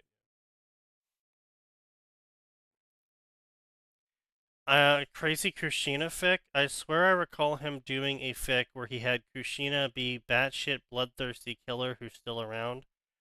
Yeah, I've seen a couple of those in that sort of theme. I only remember because this was back when I followed him, and I'm like, he was in a trend where she'd be alive or in prison somehow, and she was like known a scalper or something. Like he had her be just outrageously. Oh, you know what it was? It's from the era. It's from the era when we just found out that Kushina's nickname was the Crazy Red Hot Habanero. It might have been. And so everyone and their mother was like creating these like wild fucking reasons as to like why. It's because she has I honestly don't remember if that was during that period of time because it's been so long since I read Scarface's stuff back when I had no standards. No, I mean, he might have picked it up from that era, even if it was before when he was writing. It was like popular back in like 2012-ish. Yeah, that might be the case, because I just remembered him like doing like a stretch of Fix where Kushina would somehow be alive. She'd either be imprisoned by Jiraiya or Donzo, some weird experiment, something. And it was always the same kind of trope of her just being this bloodthirsty killer who had a habit of scalping people. That was the most distinct thing I can remember. Which is why. It's such an odd decision for that character. Yes. It's why I remember. It's like, why? Because we need Naruto's mom to be a badass to justify Naruto being a badass. That's not even badass. That's just her being a monster. She was a badass. For some reason, they decided to make her psychopathic. Who? Sorry? Yeah, because they conflate psychopath with badass. Yeah. Yep. But he did a trend. I'm like, is he still doing that phase or not? Because I dropped him like a long while ago. But I doubt it. I have no. We're not going to get deep enough to say probably. Yep. But yeah, so it's just like the dude is writing super pretentiously, not writing from the perspective of Naruto at all. I don't care what fucking age. Well, I do care what age Naruto's at, but he's 12. I don't care what version of Naruto this is. Smart Naruto is kind of lame, honestly. Because, like, smart Naruto, again, it's not smart Naruto as in Naruto, who is competent, picks up skills quickly, and understands their uses. Smart Naruto is written as intelligence is magic Naruto, where by him being smart Naruto, he magically always comes up with a solution that somehow always seems to triumph in every single situation because he's smart. You know, like the fucking Sherlock show, where stupid people try to write smart people and just view smartness as being magical. I mean, it may as well be to them. I know, but that's my point, is a lot of these smart Naruto stories, I know. I'm doing the air quotes with my hands. I know you can't fucking see them, but I'm still gonna do them anyway. A lot of these smart Naruto stories. I'll stretch you. I said stress, not stress. Stretch, god damn it, Sneaky. Yuck. No, we heard stretch because you cut off your connection cut at a bad time. Okay. Yeah, my connection's been shit all night. I think somebody's fucking with something. Smart Naruto fics are lame? Yeah, totally. Yes. Yeah, it's always dog shit. It's always done poorly.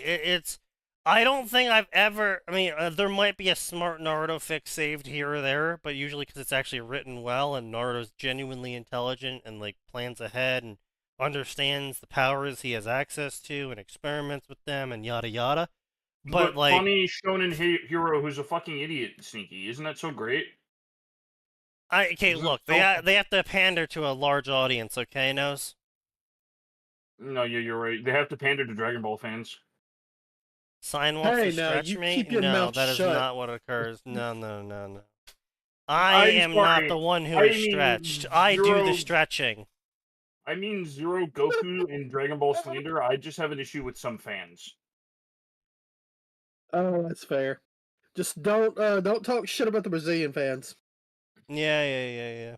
Oh, look, I have zero interest in getting whacked by the cartel. He was certain Iruka was not a good teacher. Literally the best teacher? Yeah. Or is this one of those Iruka sabotages Naruto fics? He was strongly certain the teacher was distinctly aware of the reason as to why he constantly failed to perform the aforementioned jutsu, but deliberately chose not to say anything. Yeah, it's like this fucking kid's talking like he's a goddamn 20-year-old who just found out what a dictionary was, and yet he's apparently too stupid to understand what he's doing wrong. Bro ate a fucking thesaurus and is regurgitating it all over the screen. It's okay to write insults to Dragon Ball fans because they can't read. Yeah. True. Yeah, it's one of those. So, yeah, I just found a thesaurus and I just found a dictionary. His musings came to an end as he heard the bells start ringing loudly, almost obnoxiously so, almost as if it was tormenting him as it signaled that the lecturing period was now over and that class spars were about to begin. Almost automatically, the students began to file out of the classroom, a process so meticulously performed that by now it was practically a muscle memory for most of, if not all of the students. Nah, fuck it, I'm done. I just figured out how English words work, and I'm 12. That's what this reads like. Almost, practically, almost, nearly. Once. You get to use it once.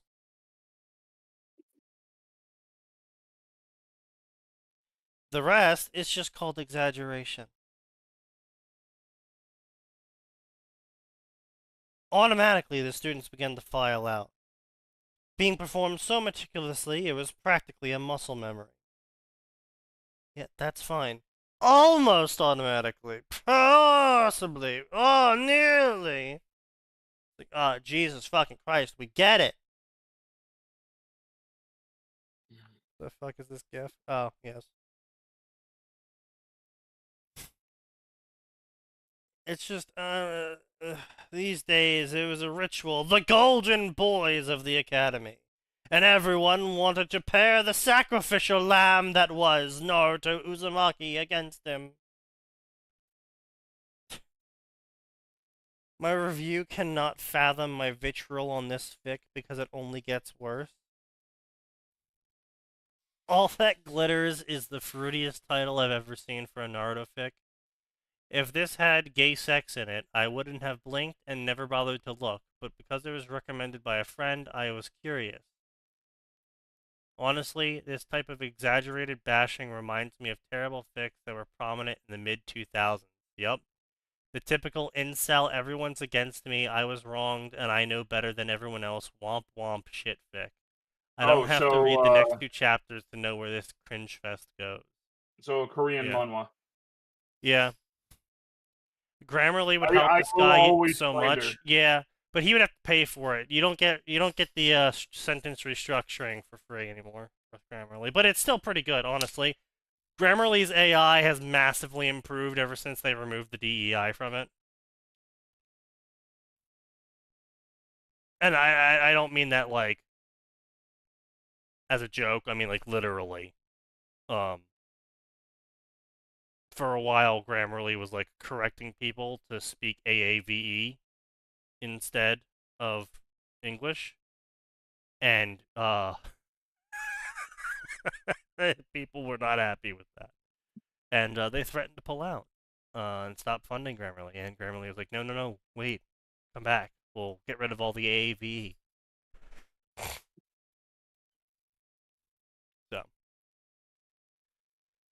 Yeah, civilian kids punching each other in uncoordinated brawler styles. Sasuke fangirls would scratch and pull hair and bite each other. Yeah, I kind of feel like the teachers absolutely would not do this. Like, yeah, this is like generic civilian council ruining the academy, and the academy's incompetent and lame and stupid and doesn't do their jobs, and oh, Naruto's special because he can see dead people. Blah, blah, blah, blah, blah. Literally, oh my god. It's...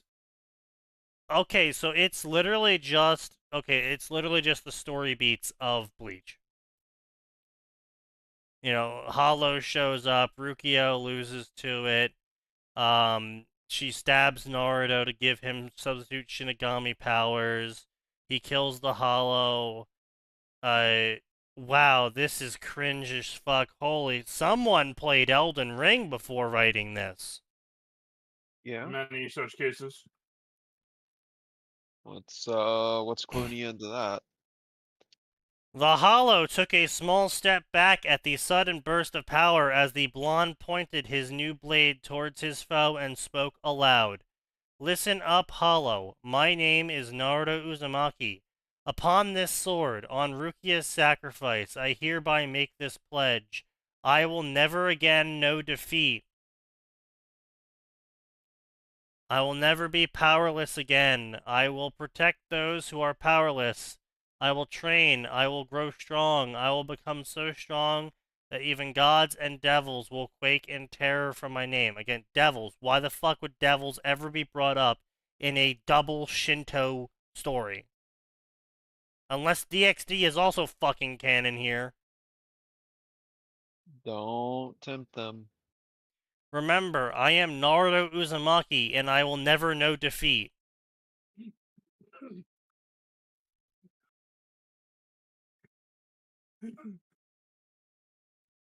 And then he shouts, "To hell with you," as he casts a giant black blade of energy. I feel like that entire speech would go over so much better if the story had set Naruto up as like this downtrodden underdog or something. Oh, it does. It does set him up as a downtrodden underdog. I just don't fucking give a shit about him being a downtrodden underdog. Because everyone and their mother does the whole village gangs up on him on his birthday and does a rape train on him and beats him senseless because they all hate the Kyuubi and they know he's the Kyuubi. And actually, the civilian council has ruined the academy because they want to make it easier to pass because their kids are in the academy and they want their kids to get an easy job as a ninja or some shit. The evil face, I'm going to kill you. Is he evil? Okay, yeah. That's just a cringe premise, like, otherwise, like, if this is, like, if the author at least put in some effort into trying making, like, the story seriously, like, not exaggerated and whatnot. I am going to get so much fucking mileage out of that image I posted, holy shit. The TF2 face? No, the fucking, like, I am evil and going to kill your whole family for no reason face. Oh, yeah. Because it fucking perfectly encapsulates every single fucking fiction that we've read. Yeah, absolutely. Yeah, no, 100%. Yeah, also, yeah, warning, heavy bashing. Like, the guy takes just, like, bro is just coming out straight that he's just gonna randomly bash people he doesn't like for no other reason than to be obnoxious. He actually has a pattern, because I remember someone explaining to me that he has a specific targeting pattern of, like, characters like, what's the name? Aruka. I don't care what his pattern is. Oh. The point of the day, the point is, at the end of the day, he's still sitting here writing characters completely, exaggerated from their current stats because he doesn't like them, because he has decided to reinterpret their actions in a way outside of canon because it reminds him how much his daddy didn't love him and mom didn't hug him enough. That is actually, from what I've heard, partially true. It's the same. It's because I know people, okay? Yep, you know people far too damn well. Have you ever heard of Twisted Wonderland? Disney hired the Black Butler lady to make a gacha game with Disney villain husbandos. There's books and mangas now. Yeah, I actually did hear about that. Apparently, it's like doing pretty well. Oh, what, the card game? No, Twisted Wonderland. It started off as a gacha. It's like earning like tens of millions as far as. Well, as everyone knows, products with Disney in them that make their audience feel more adult are very popular. Not why this one's getting popular. Oh, I know why this one's getting popular. It's because the Fujoshis have finally gotten a new series. Yes. I was just saying more in general. But yeah, anyway, so yeah, makes some sort of generic stupid speech, trying to ape what Bleach and One Piece and all the other shonens have done, tries to write Naruto in some weird ass way, overly pretentious text, really weird dialogue, just like really generic. Oh, gas leak? How are they harvesting gas? Like, what? Why would they harvest gas? How are they harvesting gas? Why would they transport the gas? Why in the fucking hell would a military village have some sort of weakness like a location in where centralized gas exists? Like, that...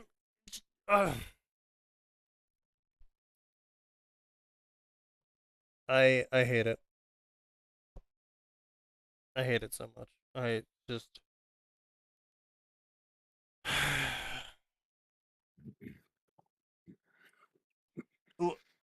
I think what baffles me the most about these sorts of stories is that the authors are so determined to replicate canon without the same... Don't they have indoor lighting? Yeah, they have indoor lighting via electricity. They have electrical lines in Konoha. How the electricity is made, we aren't really explained to. But I mean, there's dozens of ways to do it in Konoha. I mean, coal is a very old resource. Technology in Naruto is confusing. Yeah, it's hilariously. It makes no fucking sense. There's a lot of resources that would never be mined the way they're currently mined. Yeah, TVs and cameras. This shit makes no fucking sense. A lot of the Naruto technology is rule of cool shit. And also we didn't really think about it shit. Like, oh shit, there needs to be lights. Fuck it, just put electrical lights in. Yep, convenient for the plot, not much else. Yeah, so I mean, it is what it is. Remember when they had actual chakra-powered jetpacks, and then they just gave them kunai guns instead of actual guns? Yeah. Remember when they made gyrocopters, but then just had them also shoot kunai? Remember when they had guns? Sneaky, remember the kunai train? Yeah, the kunai train. Well, no, to be fair, no, well, you know what? Honestly, actually, you know what makes it worse about the kunai train? The kunai train, the design where the wall of the train car comes down, and it reveals an entire wall of barrels that then fire kunai. That's just a Hawacha, right? But the problem is they didn't use arrows. They used kunai for no fucking reason beyond kunai. It was funny. If it was a Hawacha and they used arrows, that would make more sense and would at least work because it was an actual fucking technology. But they're like, no, we're gonna arbitrarily load, and it wasn't even like kunai that were cut down so they could, like, you know, fit more of them and use less metal. Like, like the difference between a throwing knife and a normal knife. Yeah. No, they didn't. Like, there isn't. It's not like special gun kunai. No, it's just straight up, full ass, individually wrapped kunai with the full ring at the back end and the hilts wrapped in fucking bandages, like individually.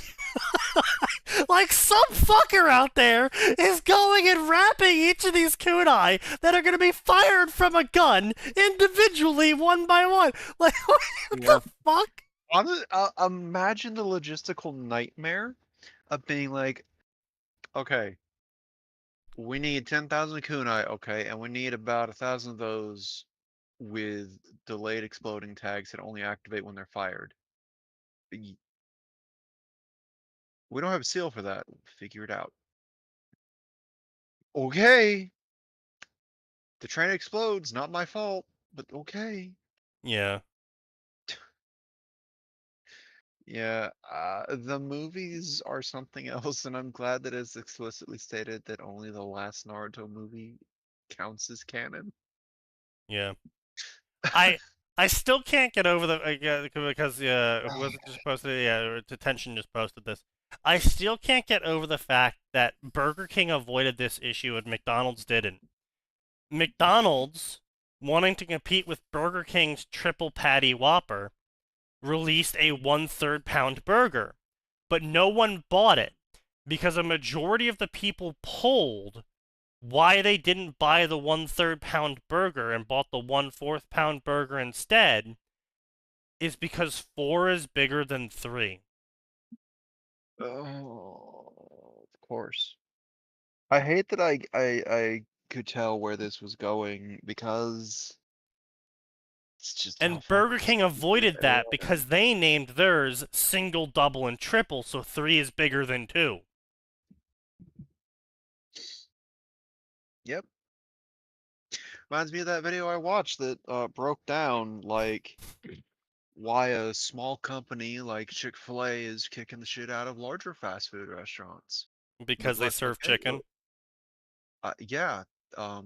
Their menu, when you actually break it down, is technically like chicken on bread, chicken, well, no, smaller pieces of chicken. Their menu is composed of like 5 items in total. It's just slightly different variations of 2 of those items. Yeah. Like, when you simplify things for the customer, they'll keep coming back. And well, not only that, really good food. It also decreases the amount of food you have to buy. It decreases your overhead because if you only have to stock 2 types of food versus stocking like 10 types of food, then you got to figure out how much someone in one day might order, and then trying to order that much food per day. And what if they don't order that? Then you're losing money on it, and then you got to raise prices. But if your food is chicken and potatoes, then all you have to order is chicken and potatoes, and then prepare it different ways. Yeah, the video broke down like if McDonald's wants to turn shit around, wipe out their entire menu and wipe out all the just get rid of the burger variations. Instead of having a quarter pounder and a Big Mac and all that, you have 1 patty, and then this other burger is 2 patty, like what Burger King does. Yeah. This other burger is 3 patties, and for the kids, we literally just have a patty that's half that size. So then you've only got 2 burger patties you have to deal with. Yep. Kid size and the other size, and then you just stack them as needed. Yep. After hearing that, I wanted to make bank off of selling Americans 1/6 burgers. Oh, haven't you heard? McDonald's already does that. It's called their normal burger size. You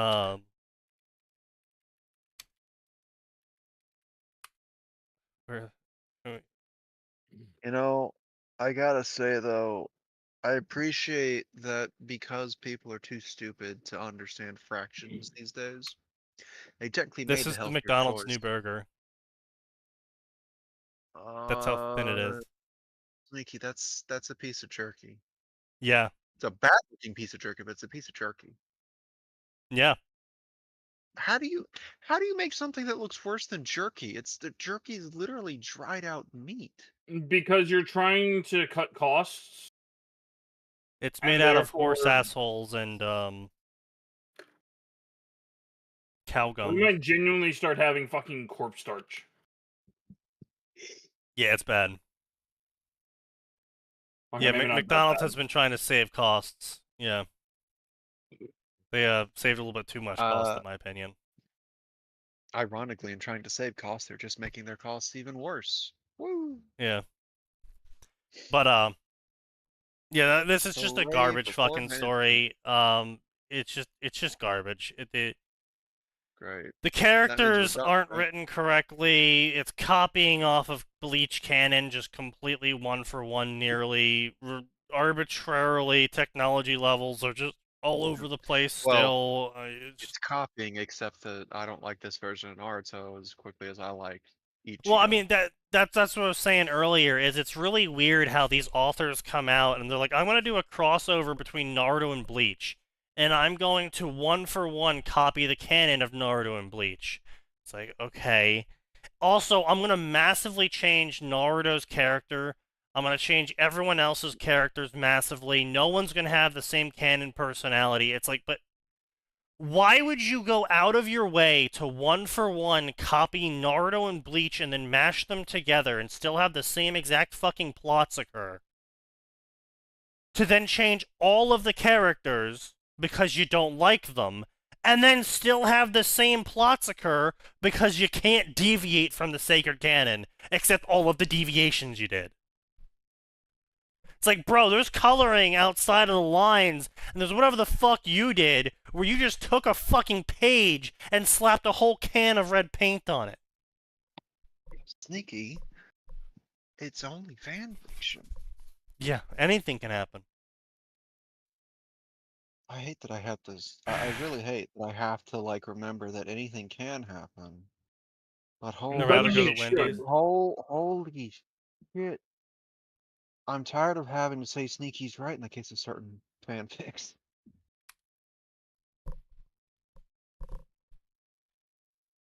But yeah. So it's just so fucking painful. It's just so fucking. It's just it. I don't know why people would go through that level of effort.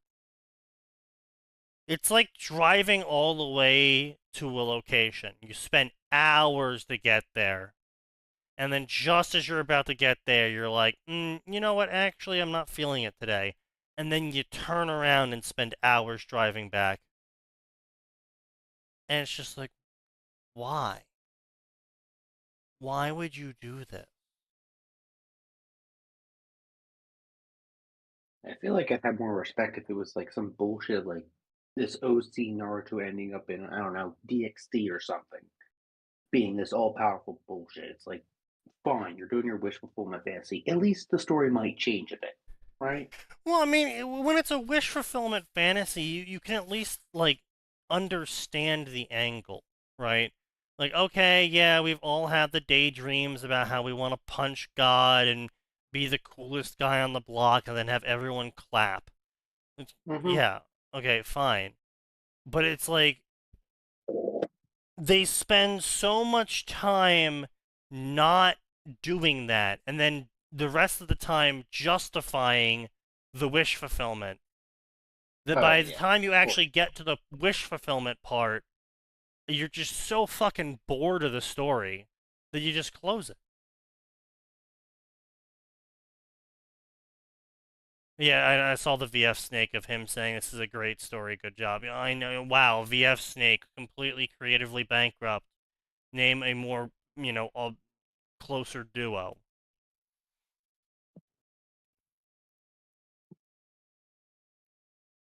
Sadly, you don't have Culver's. Yeah, that's fair, man. I mean, Culver's is a very select region, but damn. No, Max, did you ever end up getting a Culver's? Oh yeah, I had one on the way back, and I realized that either I hadn't been to the Culver's or the Culver's down here by me really fucked up their fries. You got the cheese curds though? Nope, forgot to get the cheese curds. Oh. But the chicken tenders and fries were really fucking good. Yeah. It's really good. Yeah, the gal manning the window was a little snotty for some reason. Wow, Max, you know how you look pulling up to a fast food place?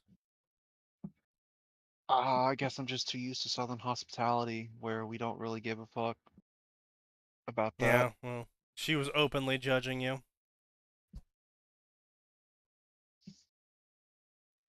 But yeah, but no, it's just I'm just so tired of these fanfics. It's yeah, I know there's 10 bajillion of them, and I know they're on the front page, and I know it's even worse though when you get someone recommending a fic to you, because this happens all the time in Signs Discord.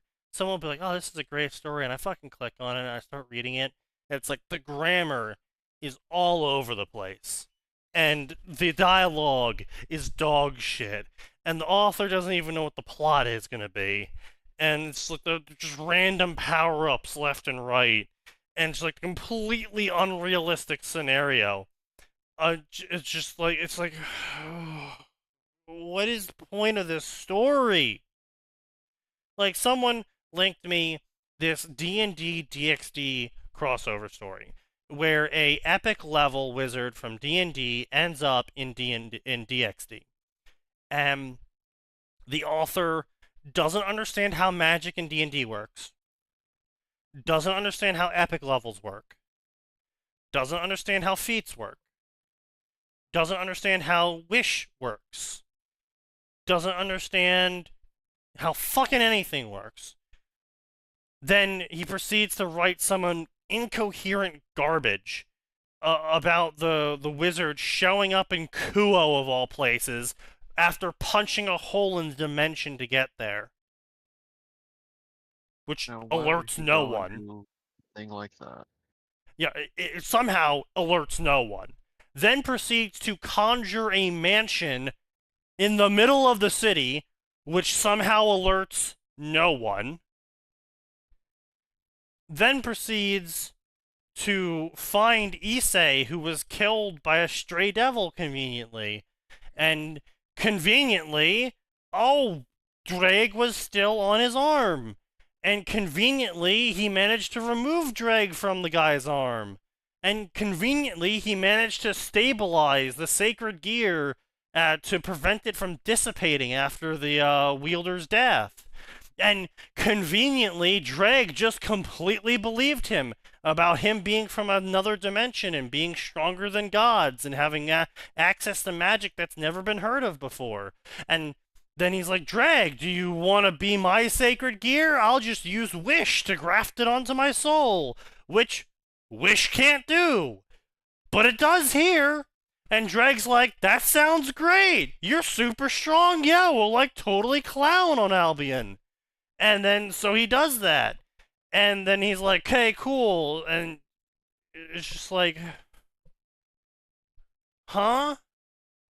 And then the author tries to write this, like, whole comedy skit where the 25-level wizard is misinterpret fielding every action that Rias and Sona's groups do in Kuo as, like, them being lawful evil with all of their actions because that's how his devils were, even though he knows he traveled to a new dimension. So despite the fact that in this new dimension, with creatures that called themselves devils but didn't look like devils, didn't act like devils, didn't have the powers of devils, didn't have the souls of devils, he still believes they're devils for some reason. Despite him being a level 25 wizard who's fully capable of finding any sort of devilry going on out instantly because devils are very distinct. Treats them like devils, and then misinterprets every single action, every single time they do anything. It's like they fucking feed orphans, and they're like, oh, they're secretly trying to make the orphans used to them, so they can contract steal all of their souls. And it's just like, huh? And it's not like he makes this assumption the first time and then gets proven wrong. He makes the assumption the first time, gets proven wrong, makes it a second assumption, gets proven wrong, makes a third assumption, gets proven wrong, and fucking rinse and repeat like it's a goddamn Three Stooges skit written by a child. And I'm just sitting here going, what fucking part of this story was interesting to read? Why would you recommend this? Why would you say this story is remotely good? And their response is, well, the plot was interesting. I'm like, what fucking plot? Where was the plot in all of this? At what point was that going to show up? Because so far, all I've seen is the retard in chief smearing his ass on a page and hitting send. Oh, that's one way to put it. Hence why I rarely recommend anything in Sign Server. Look, there's having taste, right? And me just not agreeing with your taste. Like, oh, I recommend this romance story. Well, I'm not too much into romance. That's one thing. But don't recommend a story put it in the recommend section as being a good, interesting story. And then be like, yeah, I know it's got massive amounts of negatives and is basically incoherent, but I thought it was interesting. Then put it in Shitrecs.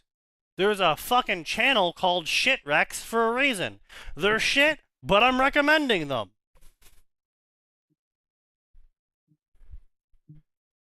And then, immediately after trying to read that story, I stumble upon the exact thing I've been saying forever. Because I've been saying forever, I am fine with a mediocre story so long as it knows where it's going, is trying, and isn't egregious in its reaches. And that's exactly what I found. It's a fairly mediocre story. It does the dialogue good enough. It does the plot good enough. The spelling is okay. The grammar is okay. The characters are written well enough. It's not, but I'm still reading it. I'm, thousands of words, tens of thousands of words into the story because it's good enough and it's got an interesting plot idea. I'm not expecting greatness. I'm just expecting, more than you wiping your ass on the keyboard. Alright, with that, I'm gonna fucking end it here. Come back on Friday. There's always more, and it always